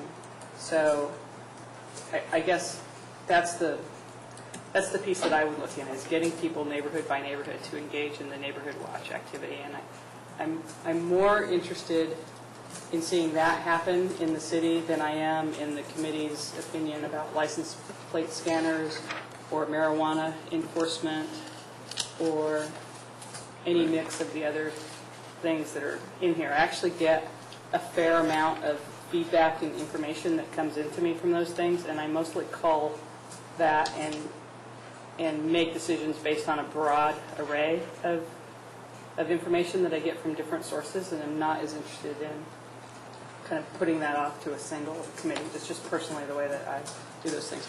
The other thing I want to say is that I want to remind the other council members that Mike Israel, before he passed away, came to the council and brought his original version of the white paper, which he put forward, and stated at that time that his original version is the version that he supported, and he was actually unhappy with the version that came to us through the Public Safety Citizens Advisory Committee. And somewhere in my pile of emails, I have the specifics of what his issue was. He was in my ward, and so he talked to me about it quite extensively. But he was unhappy with, some of the language changes that he felt really changed the whole dynamic of the paper. And I think he gave Jesse a copy of his true and original paper. So I think if we're going to represent it as Mike's paper, we need to look at the one that he gave to us. Other than that, I think it's the paper that passed through the Public Safety Citizens Advisory Committee. And those are my only comments. May I start by clarifying the last point? There were actually two different documents that Mike wrote and the committee passed within about a month. The first one was in response to Councilmember Seaman's request for information about metrics on the police department and different ways to evaluate effectiveness. And for that, he wrote up an essay that largely, explained why lots of different kinds of measurements aren't really valid measurements, but didn't really recommend specifically what kind of measurements should be taken. And there was some heated debate at the time because a number of us wanted to at least get a real detailed breakdown of all of the different categories that are reported in the uniform crime reports, the prostitution and gambling and drugs and loitering and all the numbers of arrests for all of those arrests and clearances for those different things. And he was upset because the committee voted to approve his report with a few changes, but mostly the big change, the real substantive change, was that we did include Appendix A, recommending that you do request all of that information from the police department. And he wasn't happy about that because his fear is that if the way he expressed it is that if the police are reporting on those kind of data, there might be an incentive to increase the number of the sort of more lifestyle crime arrests in order to, impress the public with larger numbers of arrests. So it's kind of interesting that he was, there was one member of the committee that didn't want that in for a different reason, but he was actually kind of taking the kind of off the chart liberal position on it, if you will. So that was one paper. So he was really upset about that. And then that was when I called him. And he was, because in his upsetness about that, he was once again doing what he often did and talked about the difference between community-oriented policing of a broken window, like what broken windows really is, as opposed to zero tolerance. What he was essentially complaining was this is going to lead to more of these more of his, if we're asking for numbers on arrests for these things, he was worried it could lead to more of a quality of life, zero tolerance approach. And so I said to him, Mike, why don't you just write all that up into another paper, just put it all out finally about this whole broken windows thing, what it is, what it isn't, and we'll approve that. If that's what you're worried about, that they're going to, that there's going to be this misunderstanding of what we're asking for and it's going to result in zero tolerance, then flesh all that out. And he did, and that's the paper that I'm referring to as his paper. That one passed as he wrote it, and we were all happy with that. He was happy with that, and we all parted on a really good note, which I was really glad about, and especially in light of what happened a few months later. Other questions or comments, Councilmember Victoria? Okay. Two things. I concur largely with Colleen's conclusion about neighborhood watches the problem, in my experience, has been that people see public safety and crime prevention as the police's problem, time and again, both in my neighborhood association, when I come to, and the simple fact is that we are a community, and the police cannot be everywhere at once, and we have to help them. We have to report on what we see. You have to be aware of your surroundings. And I find it a constant uphill battle to get people to work in concert with the police in a way that certainly is respectful of people. We don't want a zero-tolerance policy, but I find too much we go in the opposite direction, and there's not enough community involvement in keeping their community safe. The second thing is that I'm not necessarily in favor of the reappointments until we have a discussion about what the format of this committee is going to be. I understand that the chief talked to your committee about possibly changing the structure, as I understand it, from being advisory to the police and to the council to simply being advisory to the police department.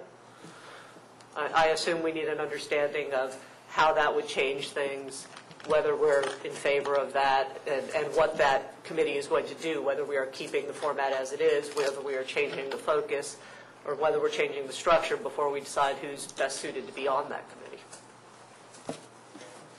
Councilmember Robinson, did you have something? Yes, thank you both for coming. It looks like you've been doing a lot, even though I know you've been busy, Charles, but it looks like you've been up to some things. I tend to be kind of a bean counter or a structuralist, and I'm looking at the objectives of the Public Safety Citizens Committee on our Article 4 page. And I'm kind of amazed in the blue one, the back sheet of the blue one, and there's A, B, C, D, and E. I'm just going to kind of touch on them. And this is kind of in reference to what you were just talking about, Councilmember Victoria. A, act as conduit between Tacoma Park residents, the police department, and the council by soliciting and conveying information regarding community needs and expectations, long-range visions and goals, and any problems and or specific incidents that might arise. And I find that to be a very broad mandate for you. I'm not exactly sure what it means, but there it is. And then the B is be an active participant in the continuous process of advising the council regarding the designing and implementing of policies, plans, and programs for community-oriented policing, neighborhood watch, and other neighborhood-based crime prevention activities. That's a little more concrete. C, make a presentation, which is what you're doing now. And then D, design and implement, and there's an implement word, which is to do procedures, design and implement procedures for carrying out subsections A, B, and C of this section. And then in number 2 of that is, in designing and implementing procedures, the committee shall obtain any needed input and decisions from the council, the Tacoma Park Police Department, and other city agencies. And then E, the final one, is attempt to provide the council, the police department, and other appropriate city agencies with suggestions about how services might be funded. And I'm more of a concrete guy. I like the task force that we set up for the environmental affairs, and I liked the TASD approach of having a fixed, here's 6 months, go figure out how we're supposed to approach the county on the inequities that we perceive. And I'm kind of befuddled by the breadth of these objectives, and I can understand why you maybe had trouble focusing and had some troubles over the years. Carol, I would definitely like to speak to that. I think that part of what you're seeing right now, under Charles' direction, despite what he said before, I think he's been doing a decent job. That's part of what the gang prevention discussion that we've been trying to put together is all about. It's about doing those. We're an advisory committee. We're not planning in any way to become an anti-gang task force. I mean, unless you guys create a task force. What we are talking about is going to the experts. In fact, I mean, the reason why Impact Silver Spring is involved is because a person from Tacoma Park got killed. So you want to talk about community needs. When your neighbors die, that's your community need. No offense to any of you, but when your neighbors die, that's your #1 community need. There's a street gang operating out of the recreation center on New Hampshire Avenue. A street gang operating out of a rec center. That's ridiculous. And it's an insult to everyone who lives here. So we are about community needs. Yes, it's very broad. It's the taskings that are listed in the enacting legislation are extremely broad. But that's why we exist. We exist to take that broad, up in the air, abstract idea and make something concrete out of it, and ultimately come back to all of you with a recommendation. Our goal is to listen to what the experts have to say, let the experts interact with the police department, get the police department's input, and come up with a set of recommendations for you. So our goal is to take, well, we can't get rid of the street gang in the rec center. The police department can't do it by itself. Our goal is to get input from experts, input from the community, and input from the police department, and then give you recommendations about how to get that gang out of your neighborhood. So that's what we're doing. Okay, well, from your words, you're following the objectives of the PSCAC pretty closely, which makes me feel like, oh, good, they're doing what we told them we wanted them to do. I think that Councilmember Victoria's question is this really what we want you to do? And if there's consensus that we're all on the right, you know, we're still where we were 5 years ago when this was enacted in 2004, that if we're still there and we can really sign on to this, then, you know, I'm encouraged by your words. But so I sort of challenge my colleagues here to look back at our enabling legislation and ensure that that's what we really want. I wanted to address a few things that people said, and you know, specifically talk about how some of the things like Neighborhood Watch and even the doorknob hanging flyer, which in retrospect might have been better to not take it on, but assuming that we actually do get this out and about, you know, taken care of in the next few weeks, what the hope with that specifically is a way to make the community aware of us. You know, in addition to the obvious thing of providing lots of people with public safety information, it wasn't just a service to the community that way. It was so that the community would be aware of us, have our information, and as we would organize public forums on timely, you know, crime prevention and law enforcement matters, that, you know, people would know who we are, that they'd know that they can come to us, just as the council should come to us with specific ideas. We're considering, you know, whatever it might be, you know, allowing the use of tasers, allowing the use of license plate scanners, etc.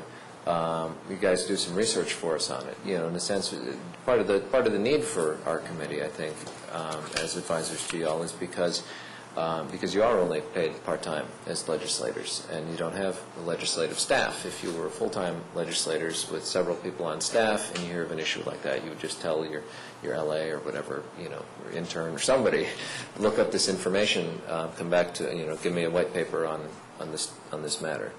And I think that the committee, you know, the language in I would say I like it broad because in addition to that, there should be, you know, if the general public is coming up with, you know, something that concerns them, and we hear about it, you guys might not hear about it, or you might hear about it from a couple isolated constituents or whatever, but then there's a matter of who will do all the background research, who will get some experts to come to you know, speak at a community forum, get more input from the community that way, et cetera,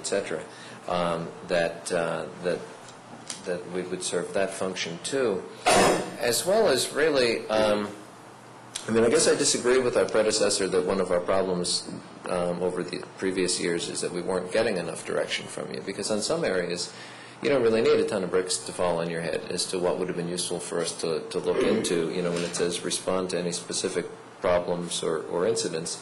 You know, when the front page of the newspaper was regularly having articles about the immigration matter and Tacoma Park's immigration law and the police chief's suggestions for modifying that. It seems like that would have been a no-brainer that a functional safety committee that really sees its mission of advising the council on, you know, public safety, you know, issues that arise, incidents that arise, would have taken on that study and recommended one way or the other, or maybe realized we can't come to an agreement for each, you know, whatever. But I mean, that's the kind of matter where, we, I think there should be an expectation that when an issue like that is on the table, that of course the Safety Committee is going to be looking into it and coming to you all with something, intelligent to advise on the matter. Similarly with the license plate scanners, I talked with Terry about that because, the issue, as I say in the report, is that there's still some lingering concerns among some members of the community, and I understand the council about the how long the data will be retained, what the data would be used for, et cetera, et cetera. That's the kind of thing that if you get a bunch of people here together and we, look at the information, talk about it, debate it, et cetera, that we should be able to come up with some sort of a recommendation.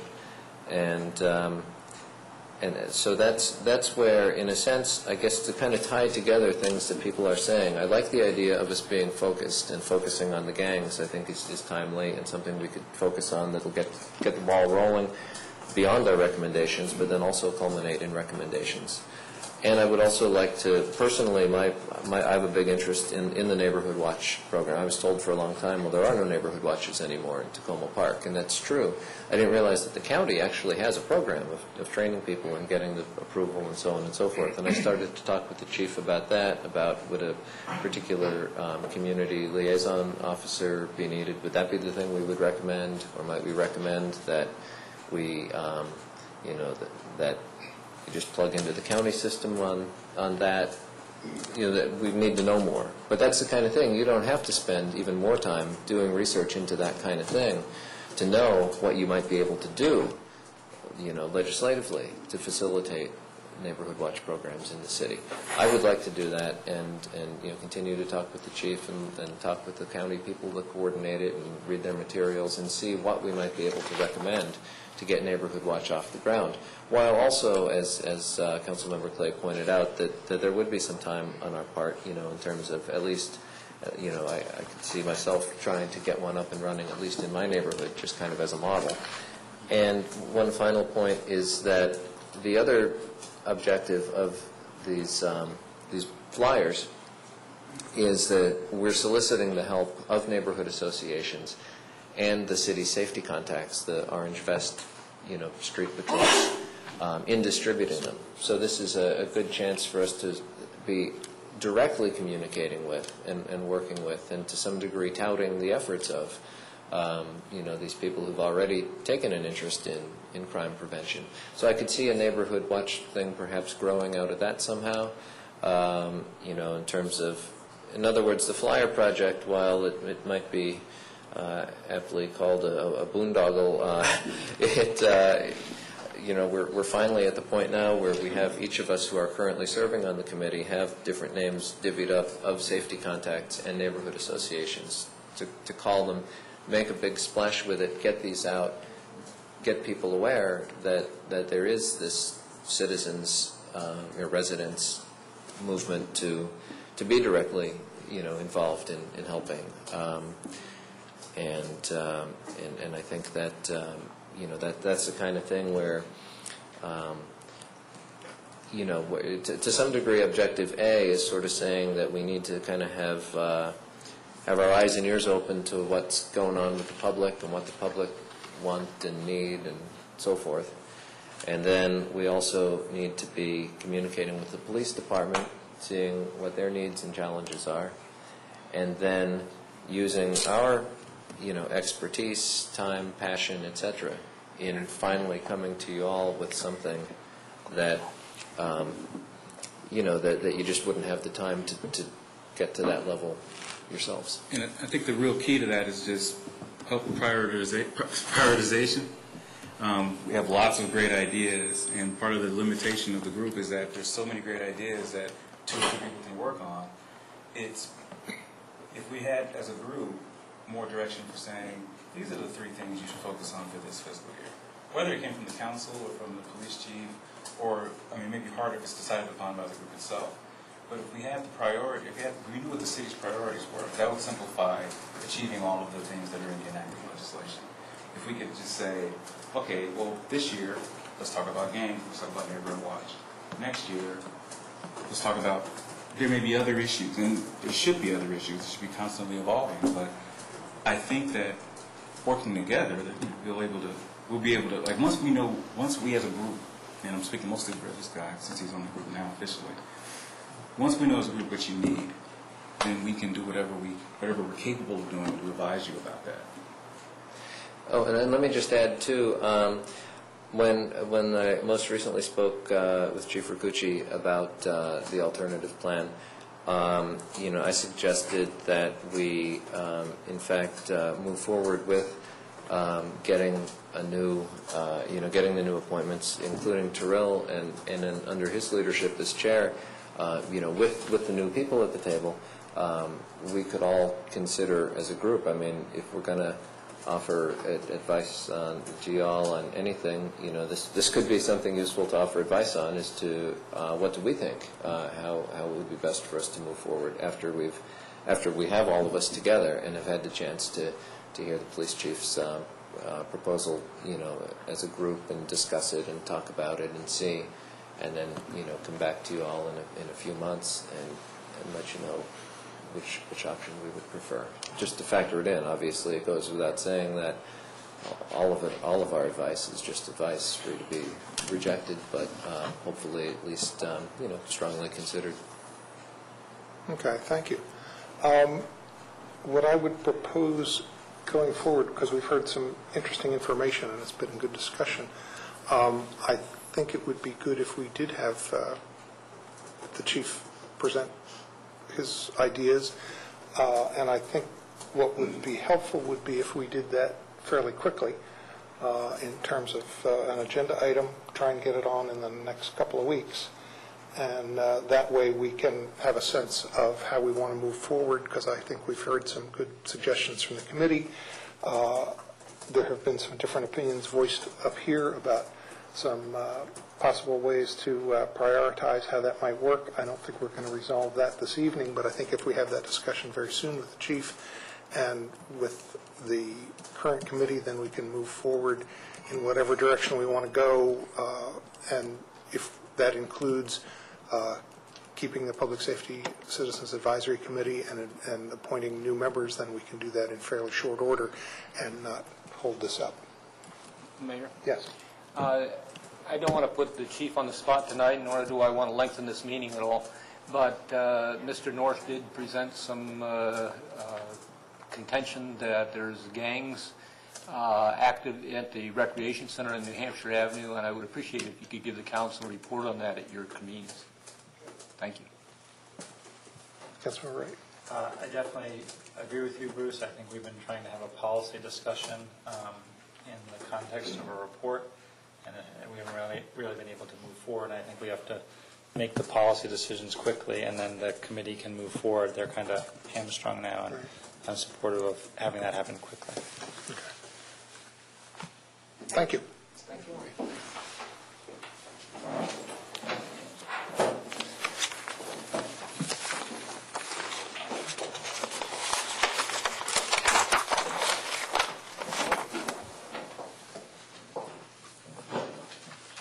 Okay, we kind of flipped the usual order of things tonight. Usually we do the regular voting session first and then the work session. Tonight we flipped it. We did the work session first. Now we're going to end up with the regular meeting. And the first item on the agenda is second reading ordinance authorizing installation of New Hampshire Avenue Gardens traffic calming measures. And Alana Blanchard is here. Did you have anything that you wanted to share with us to start with? I have nothing to add at this time, but if you have questions, I'm here to answer. Okay. And we had the first reading on this last week. I guess, Councilmember Victoria, did you have anything you wanted to add at this point? Oh, sure. And actually, I do have a question for Alana, simply because Colleen mentioned that, I guess, with was that the Elm Avenue Circles had an agreement with the neighborhood on landscaping? And I'm wondering why that was not done for the ones in New Hampshire Gardens, or why there was a difference. I think that the Lincoln and Elm Circle came at a later date, and so at that point. Okay, so this was at some point this got... No, the Lincoln and Elm Circle was first. The Lincoln and Elm Circle was first, and I think that the Public Works Department was sort of more equally involved in the development of the solutions and engaged in it. And one of the things that we talked about at the time was that having a lot of circles might be a drain on the Gardner. And so one of the things that we talked about, because we were going to have all that extra space, is then the neighbors themselves committed to doing the upkeep. It doesn't mean that Public Works hasn't been involved. Like I said, Mike's been out there bringing out plants and getting things set up, but they do weed it. There's one of those little cherry tomato plants in there. The neighbors shared cherry tomato tops from one of them.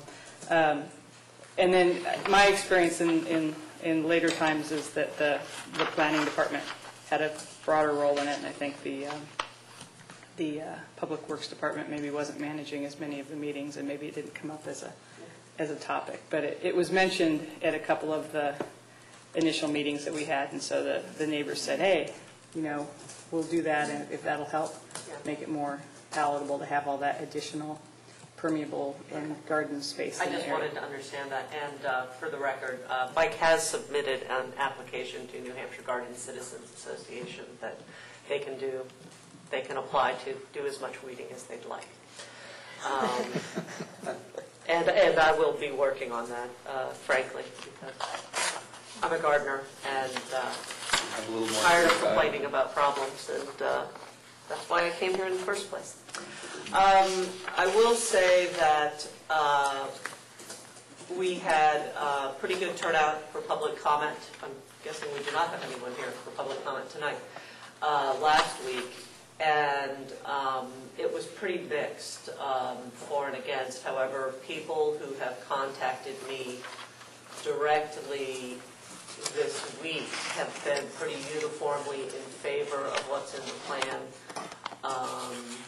A lot of people surprised we haven't voted on it already. So I still stand by the idea that the large majority of people in New Hampshire Gardens who have expressed an opinion in our repeated entreaties for people to give us an opinion do think that this will work. I also looked at numerous studies talking about both the effectiveness, the efficacy of circles, and the fact that stop signs are not an effective traffic calming measure and conversely can actually exacerbate the problem. I meant to link those and forward them to people, but I haven't, but I will do that later. So that's all I have to add. Would you like to add moving the ordinance? I'm sorry? Would you like to add moving the ordinance? Moving the ordinance? Yes, I can't hear you down there. Yes, I move the ordinance. Second. Okay. Councilman Wright, you have a comment or question? My question has to do with sidewalks, really, because I think there was a lot of for and against. We've received some additional emails. I'm generally supportive, but I think there is a very valid concern about trying to add sidewalks to the area also. And so I know the city is in the process of a sidewalk study or has looked at it, so I'm wondering, when is that going to come to us? Because I'd hate to do this and then it'd be 2 years from now until we're putting in sidewalks, when I think sidewalks, some amount of sidewalks in the area probably makes sense, or at least want to start the process and discussion with people about that. So kind of where are we on that? And what's the... If I remember correctly, the installation of this, if we vote on it, would be in the spring? Yes, most likely. That's what we're looking at. Yeah, I think we're hoping to have a sidewalk study before you in just a few weeks. They're finishing up some maps and that kind of thing, so that it comes. Do we know if this area is an area that's highlighted in the sidewalk study at all? I haven't focused on that. Do you? I have had conversations with the city manager, who's not here tonight. And she, again, this will be a council decision, but she says the greatest need is in wards 2 and 6, where we're also looking at traffic calming, interestingly enough. And it'll really be the council decision on whether we're going to fund greatest need or try to apportion it. And I think she's going to give some recommendations on that as well. But I believe we have money both in this fiscal year and in next that in regards to our earlier conversation tonight, that the state government can't take away from us, and that is set aside for these purposes, both in the Safe Routes to School funding and the street camera funds, which are pretty limited in what they can be used on. And is there any potential benefit financially to doing this work as well as sidewalk work at the same time? And will we have time to, if it's not going to happen to the spring, I guess we can make a decision about sidewalks and issue RFP jointly, but is there any financial benefit to doing them at the same time? Generally, the more you can lump work together, the better. Okay. And traffic calming tends to take more engineering than sidewalks do.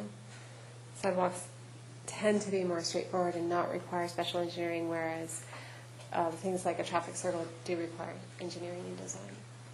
So they take more time from the decision that to move forward until that you actually get to construction. So it sounds like we have the potential to add sidewalks to this project in the spring. Great, thank you. Other questions or comments?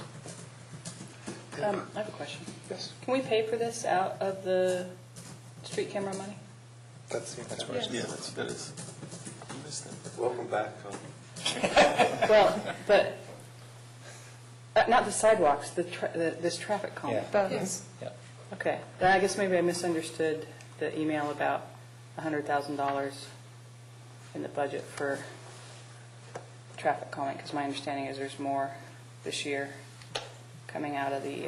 We had $100,000 in traffic calming in the budget, and that was general fund or? Speed camera fund. It was from speed camera Okay. fund. It was from speed So camera. both there's sidewalks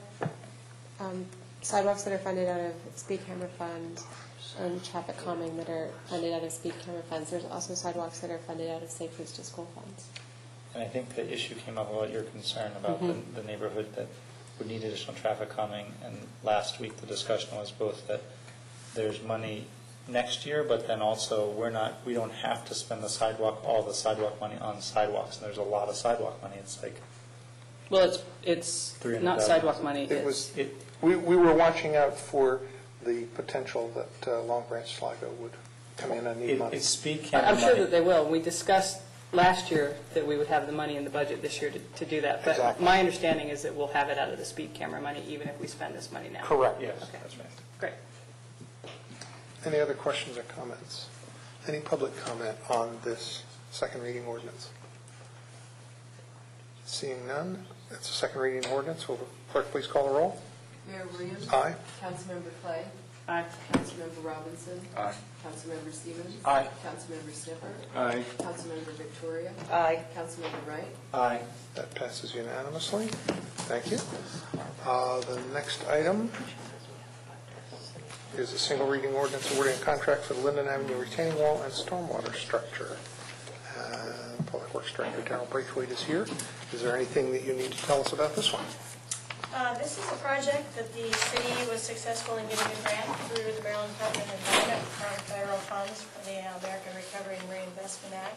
AKA the stimulus funds. Stimulus funds. Those funds came with some fairly strict criteria for the way the project had to be developed, what the money could be spent on, and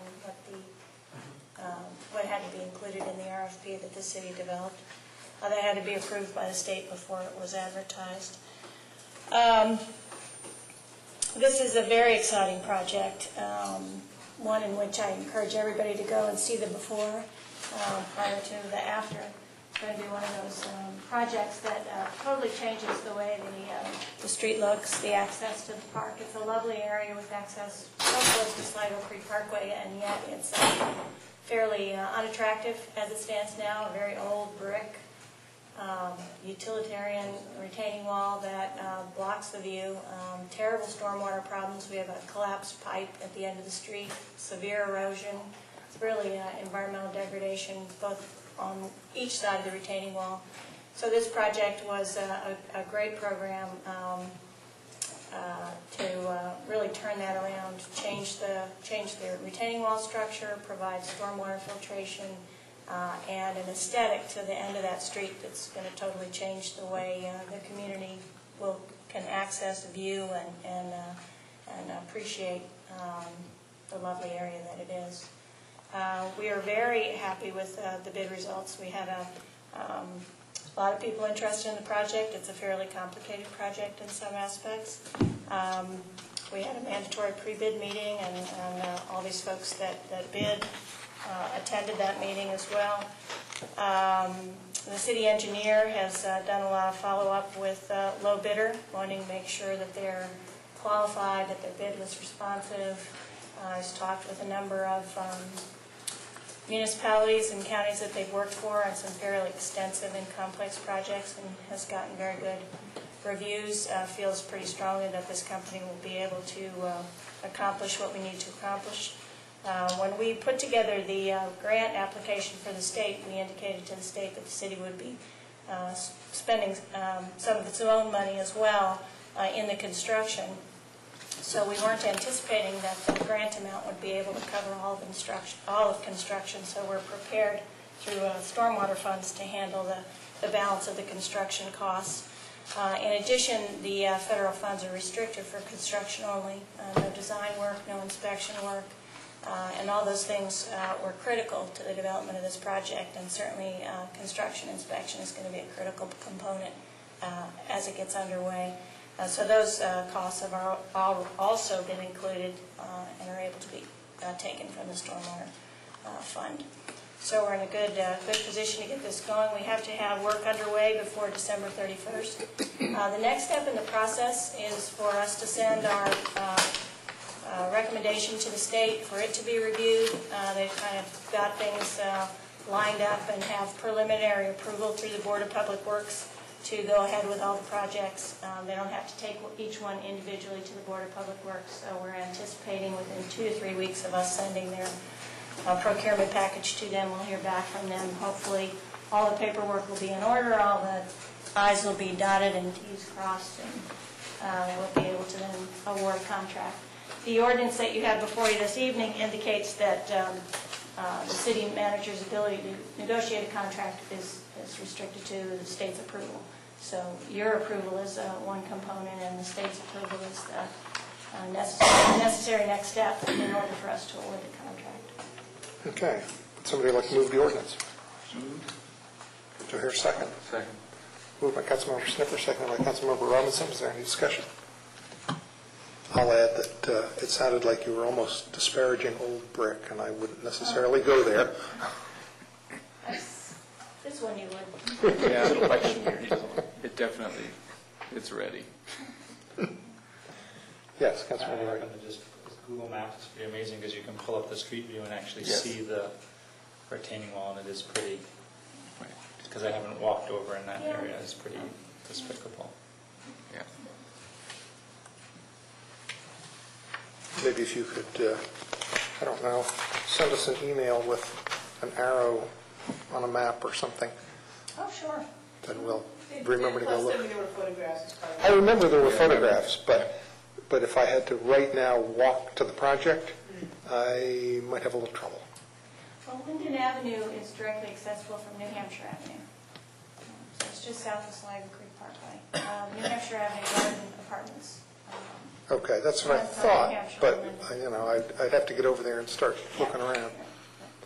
It looks like from the map it kind of branches off and turns into Myrtle Avenue, right? Yeah, it's still called Linden, but it actually, in the original subdivision, there was a street that went all the way through Sligo Creek Parkway and out the other side. I'll modify my request. If you can send an email reminder to go take a look. Okay. Any other comments? Any public comment? Seeing none, will the clerk please call the roll? Mayor Williams. Aye. Councilmember Clay. Aye. Councilmember Robinson. Aye. Councilmember Siemens. Aye. Councilmember Sniffer. Aye. Councilmember Victoria. Aye. Councilmember Wright. Aye. Okay, the next item on our agenda is the single reading ordinance awarding a contract for installation of a green roof on the community center deck. And you're going to tell us about that one as well. This is the second of our stimulus-funded projects. I also want to point out that we have some supplemental information for you this evening. Inclusion of a kind of an illustration for what's intended for the green roof layout, so that people, council and others have a better understanding of what the end product will be. This is a project where the city had assistance in developing the bid specification for the green roof, having not undertaken one ourselves before. We wanted to get the advice of folks who were long involved in green roof construction to assist us with developing the bid documents. And again, this went through a fairly rigorous review by the state prior to being advertised. We had a mandatory pre-bid meeting, and we got 4 bids once we opened the bids. The project itself is fairly simple. The area of the deck that's going to be covered with vegetated roof surface. It used to be concrete with pea gravel. Shortly after construction, we've removed all the pea gravel and laid down a waterproof membrane, which is a necessary first step for a green roof. The design that our consultant suggested for us and we went ahead with was what's called a build-in-place green roof. It's basically you build layer upon layer the green roof on the surface itself. And so that was what our bid specification detailed. There's it's simple in some ways, kind of layers on cake, but there's fairly specific criteria that need to be met for each of those layers. We're going to do electronic leak detection on the surface of the existing waterproof membrane before we put the green roof on, so we know that there's no leakage in the existing surface. And then there's various amount of layers of drainage mat, insulation, filter fabric, soil medium, and then finally the plants on top. You'll see in your illustration that we also need to maintain a pathway. As you know, that deck has a stairway on one side and access is in front of the auditorium, council chambers on the other, so we needed to maintain a passageway through the vegetated roof, and we also wanted to create areas where people could sit out there. This project, again, was restricted to construction only, so things like furnishings and whatnot couldn't be included in the bid process itself. It's something that we can undertake as a second phase. At any rate, we took a look at the bids, and in reviewing them with the consultant, who is Dave Hamza of Hamza Group, we made a determination that the lowest bidder provided what we thought was a non-responsive bid. The document that they were providing, or the project that they were submitting as their materials was kind of a segmental green roof process. There's a lot of development and change all the time in these industries, and our specification was for a build-in-place roof. This was for the system that they were suggesting as one in which the sections come pre-built, either in 2-foot squares or 2-by-4-foot squares, and they get segmentally placed along the roof. It didn't meet our bid specification in that it wasn't built in place. It's a pre-constructed, pre-built type of product. We also didn't get sufficient information in the bid. In fact, there was no information in the bid as to whether or not the product was going to meet the specifications that we had laid out in our bid in terms of the type of materials, the type of layers that I mentioned, the type of soil. We have very specific types of mixtures of soil that need to be included and plant types that need to be included. So none of that information was included in the bid. There's also an error, in my understanding, when we opened the bid in terms of the annual maintenance project cost for that low bidder. It indicated on the bid itself, and I just learned this Friday night after we'd submitted this, but they indicated a $2,900 maintenance fee quarterly, which I understood to be 4 times a year you pay $2,900. We got a letter from the vendor who indicated that was not their intention. $2,900 was the annual cost, but that they would come by 4 times a year. It's a little bit of a confusion because we did have the specified maintenance schedule in the bid, so it wasn't something where we asked them to tell us when they would do the maintenance. We said your annual maintenance cost has to include this at 6 weeks, this at 8 weeks, this at 12 weeks, so we'd already laid out a fairly extensive maintenance schedule. But at any rate, it's we still stand by our determination that the low bidder appears to us to be non-responsive as offering an alternative that didn't match our bid specification. Barring that, we took a look at the next lowest bidder, Autumn Contracting. That's the company that we're recommending awarding the bid to. The remaining of the bids that we received were fairly close in price, very close in price. both for maintenance as well as installation. Similar to the Linden Avenue project, the city funds, or the grant funds that will be used specifically for construction, any maintenance cost or any other types of costs will have to be covered in the city's budget. We have already spent money for the design fees and will include construction inspection, and we have funds available in the stormwater budget to cover those, and they were included in the budget prior to the start of the fiscal year. So that's the information you have in front of you. We're recommending that we go ahead with Services of Autumn Contracting for the green roof installation, and we've developed again the approval bid package to be sent to the state. The other requirement that the city doesn't include necessarily in its bids, but the state do, is a fairly extensive process on both our part as well as the contractor's part for minority, women, or disadvantaged businesses, and the opportunities that you have to bid either as a subcontractor or be involved in the prime contract for the bid award. And both these vendors have gone through the process and will meet the requirements on the state level for those types of activities. So it's our recommendation we go ahead with the award to contracting. And I'm assuming that the $4,000 annual maintenance cost comes out of the stormwater budget, yes, both this year and in the out years. Yeah, at this point, our bid required a one-year maintenance contract. We're going to take a look at that as we get close to that second year to determine whether or not that's something we want to handle in-house with our gardening staff, or whether it's something we want to continue to be maintained by an outside group. Some of it's just going to depend on how well the roof takes off, weather conditions, plant conditions, how things look a year from now. Would you attempt, if you took the maintenance in-house, to assign that portion of it, even though it's done by the gardening staff, to the stormwater fund? Is that something that you get into, or is it a small enough level that you wouldn't worry about it? My guess is it would be fairly small enough and routine enough that it wouldn't be something that would necessarily have to be funded. It's going to primarily be staff hours, which are already covered. So it's just going to be gardening no matter what, and never mind the function. Yeah, and unless there's some colossal failure of the plants that we need to do a replanting, the actual outlay of funds is going to be fairly minor. It's going to be already absorbed in salaries. And one other quick question. You talked about the possibility for future furnishings or structures or whatever. Is there any limitation on the type of structure that can go on once this is in place? What I'm thinking of is there was originally a proposal as part of the community center construction for putting a gazebo out there. Is that the type of thing that could still go on there if we wanted to in the future? We'd have to take a look at weight and wind issues and how it would be fastened. At this point, theoretically, I don't know whether there'd be an issue with that or not.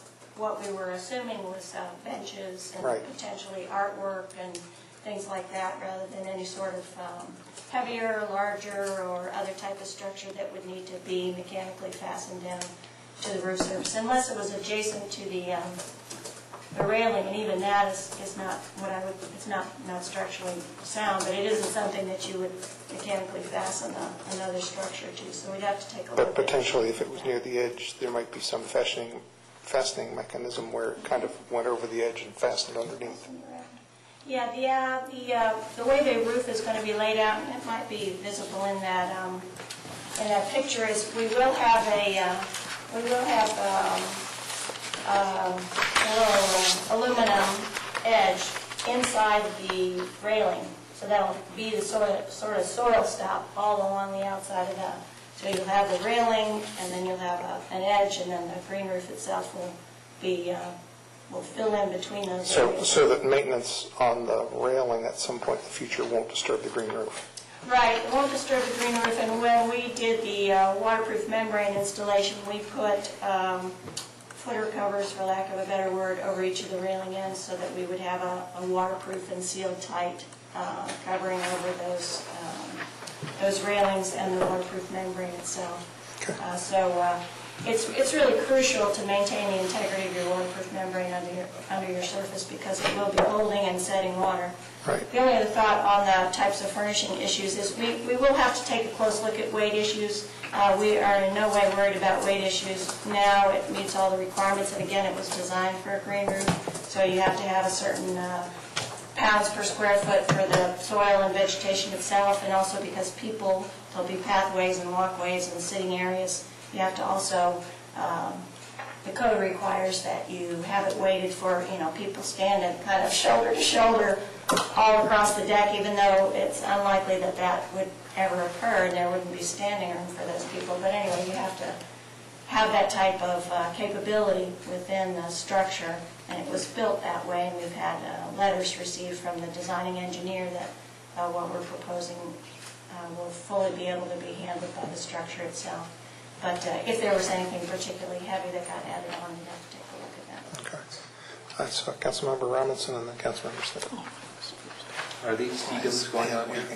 Yeah, we'll largely be CMs. Okay, and are, when the Sustainable Services Corporation bid, I understand it was non-responsive in your opinion because of the specifications that you've put in place. But it sounds like an intriguing solution. Do you regret not having left the RFP a little looser so that it would have accommodated Sustainable Solutions response? I haven't had that thought yet. I mean, hopefully I won't. Well, do you see as what they're doing as a viable advance? Is an advance? It sounds like kind of like turf blocks going in, and that's my understanding of how green roofs are set up is that it's pretty labor intensive. So that if I'm intrigued by their process. So if they could, if we could do this stuff off-site, it's sort of like modular housing or something. They bring it in, boom, and they're already, I can see they're more than 10%, like 15-20% below the other bids. So I just bring that up because it seemed intriguing to me. I think in some applications it's probably ideal. One of my biggest concern is that the way the segments are created, you have a plastic structure that's there permanently.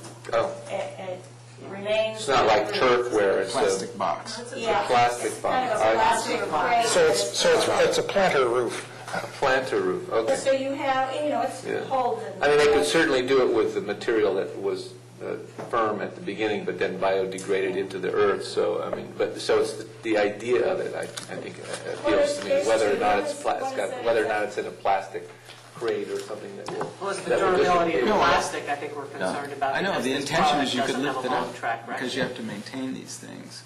You don't really have to maintain a. 20 years you have to check the rubber thing isn't leaking, and there's a long. That's even better then to be able to lift it out. But if they fell apart, then the plastic. I didn't know we had all these amateur engineers up here. I want to talk to you guys to design the bid. We really did rely on expertise in the field. Build-in-place green roofs have got decades and decades of experience, and yes, they do require people who put the bond in know what they're doing. And the company that we are recommending the bid award to has as its installer a very experienced subcontractor. Who's done. I've learned that DC Green Roofs didn't hear about this, and I was a little upset, concerned that hadn't happened. I don't know if that's because the RFP wasn't sent particularly to the contractors, and that rather you just put it out there and expected people to be attentive and to respond, and that's why they didn't get a hold of it. Our process generally is that we advertise. We advertise in both the Washington Post and the Baltimore Sun.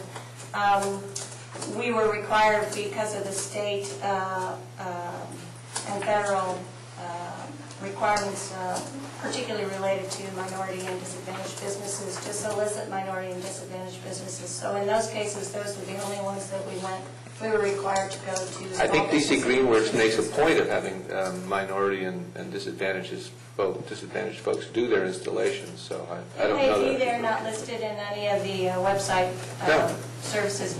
My point there was only that we generally don't, in this case, we didn't solicit specific companies to bid, we just advertised and made it known and available. That was the question I had. With the exception of the minority and disadvantaged businesses, we were required to show good faith efforts and reach out to those companies that were listed on either MDOT's or the Small Business Administration's. And is Autumn a minority and disadvantaged? Okay, you might have mentioned that before. Thank you. They are, and they have 2 subcontractors that are. So in terms of comfort level with the state, they will meet and exceed the requirements that the state's looking for. Councilmember Smith. Quick question.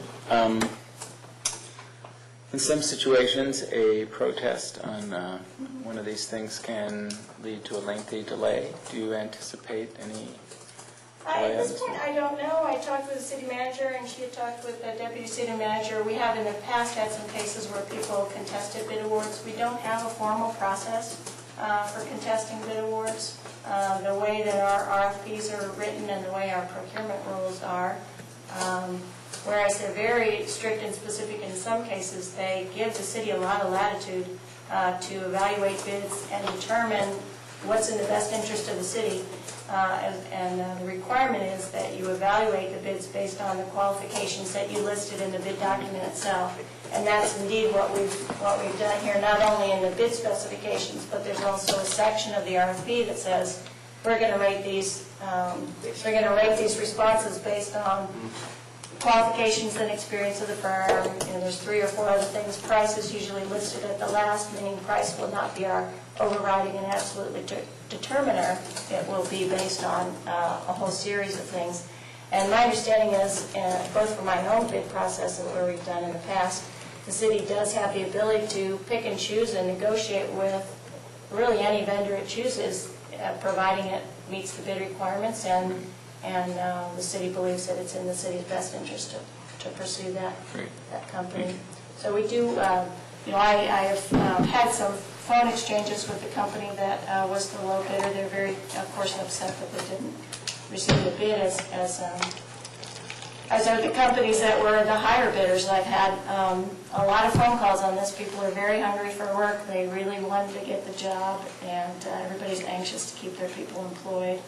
So it's difficult to have to say no, but unfortunately that's the sort of process we're in. Any other questions or comments? Councilmember Wright. So how long does the kind of annual maintenance have to take place where, like, eventually do the plants grow and then you kind of don't have to do much annual maintenance? Is that the deal?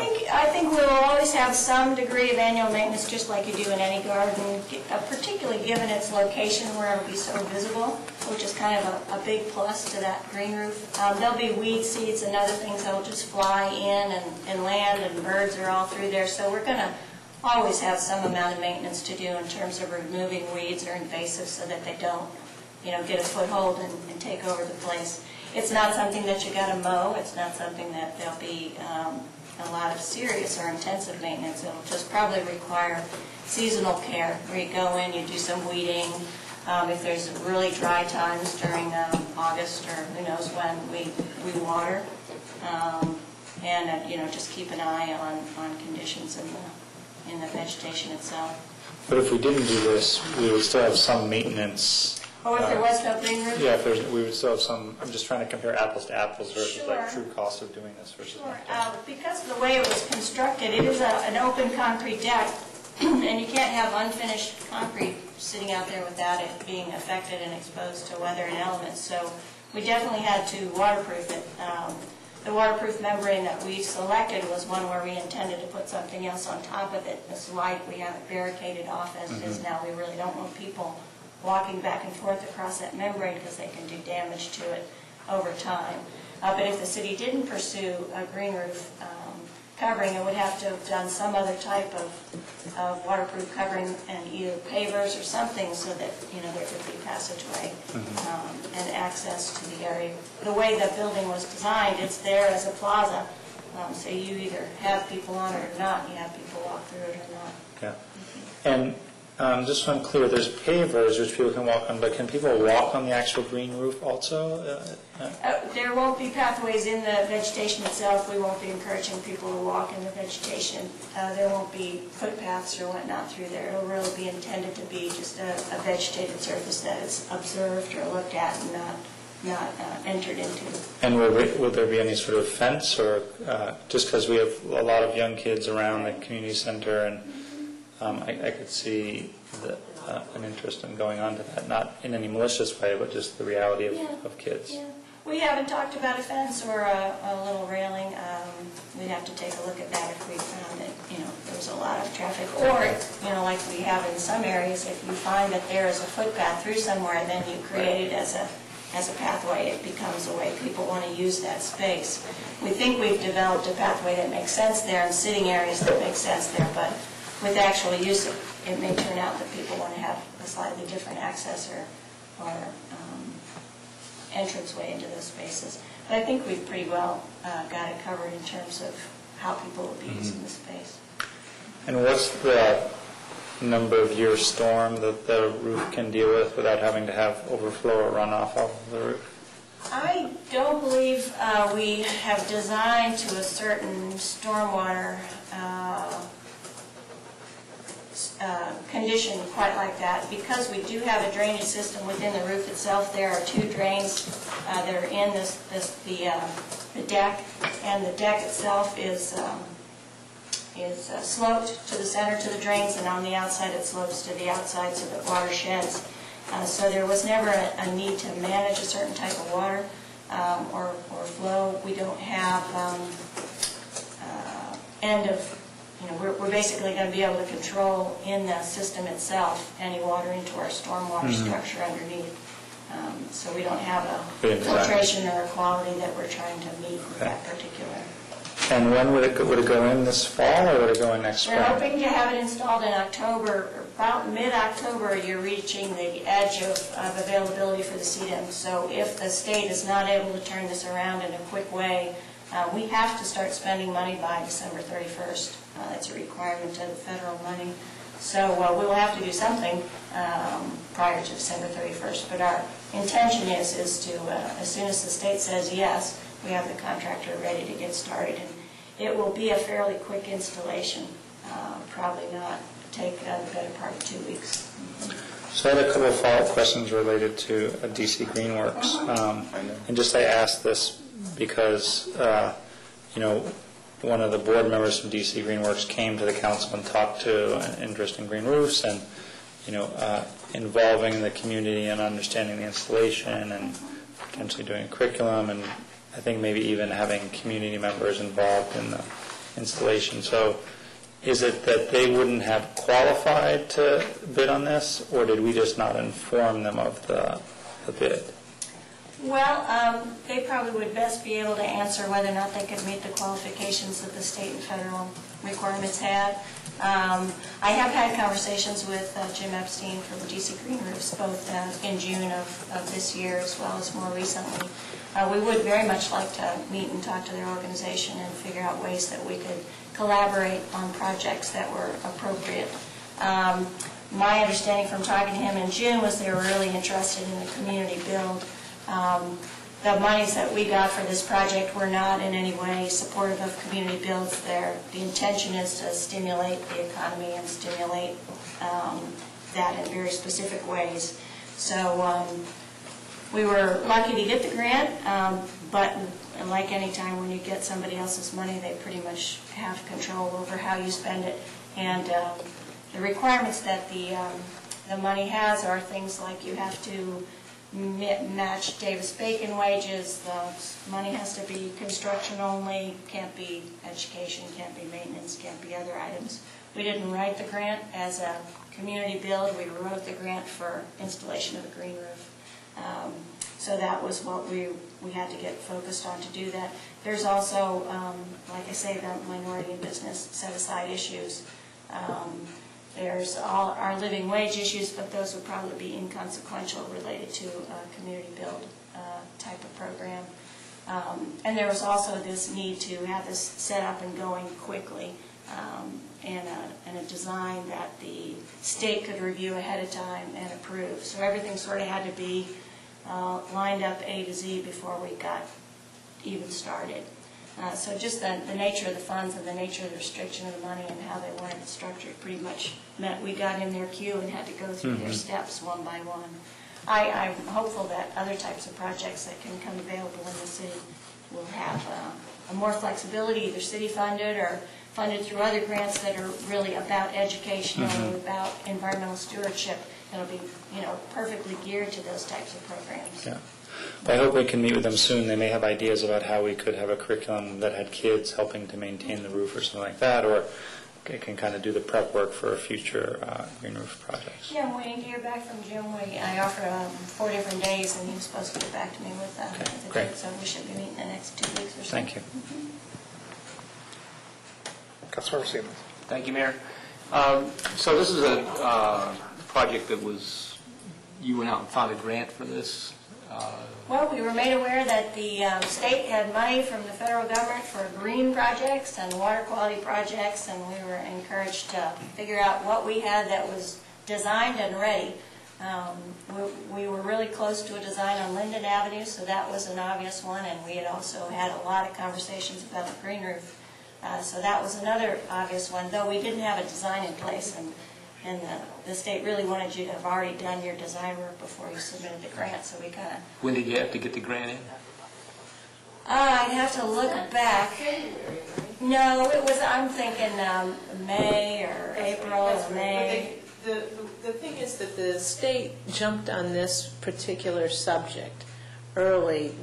Before the stimulus funds were really issued, they thought this was an area where they could really do well, and so they created their process pretty fast, and I have never seen a faster process. It really, it stunned all the other state agencies on how they got this done, and it was one of the things that O'Malley brags about in terms of kind of being cutting edge on the stimulus fund spending. So it really has been remarkable, not only how fast, but then how complex the work is to get in the application and get the projects done. Well, I appreciate your looking out for the grants like that. It sounds like it was well after, though, you had talked with DC Greenworks. I talked to them in June. It was before, much before I had a conversation with Jim. I think we were aware we had the grant at that point. Okay. Anyways, the deck out there, or whatever it's called, was... I think it was referred to early on as the drive-in bank roof. Yeah. That was originally designed, I remember the architect's discussion, and as a gathering place for people and a gazebo with a green roof around it. And so I would think that it's, as you said, built to be able to handle both a green roof and a gazebo. I think I'm disappointed with the amount of space that we have for people to congregate there, but hopefully we can get a gazebo worked into the design.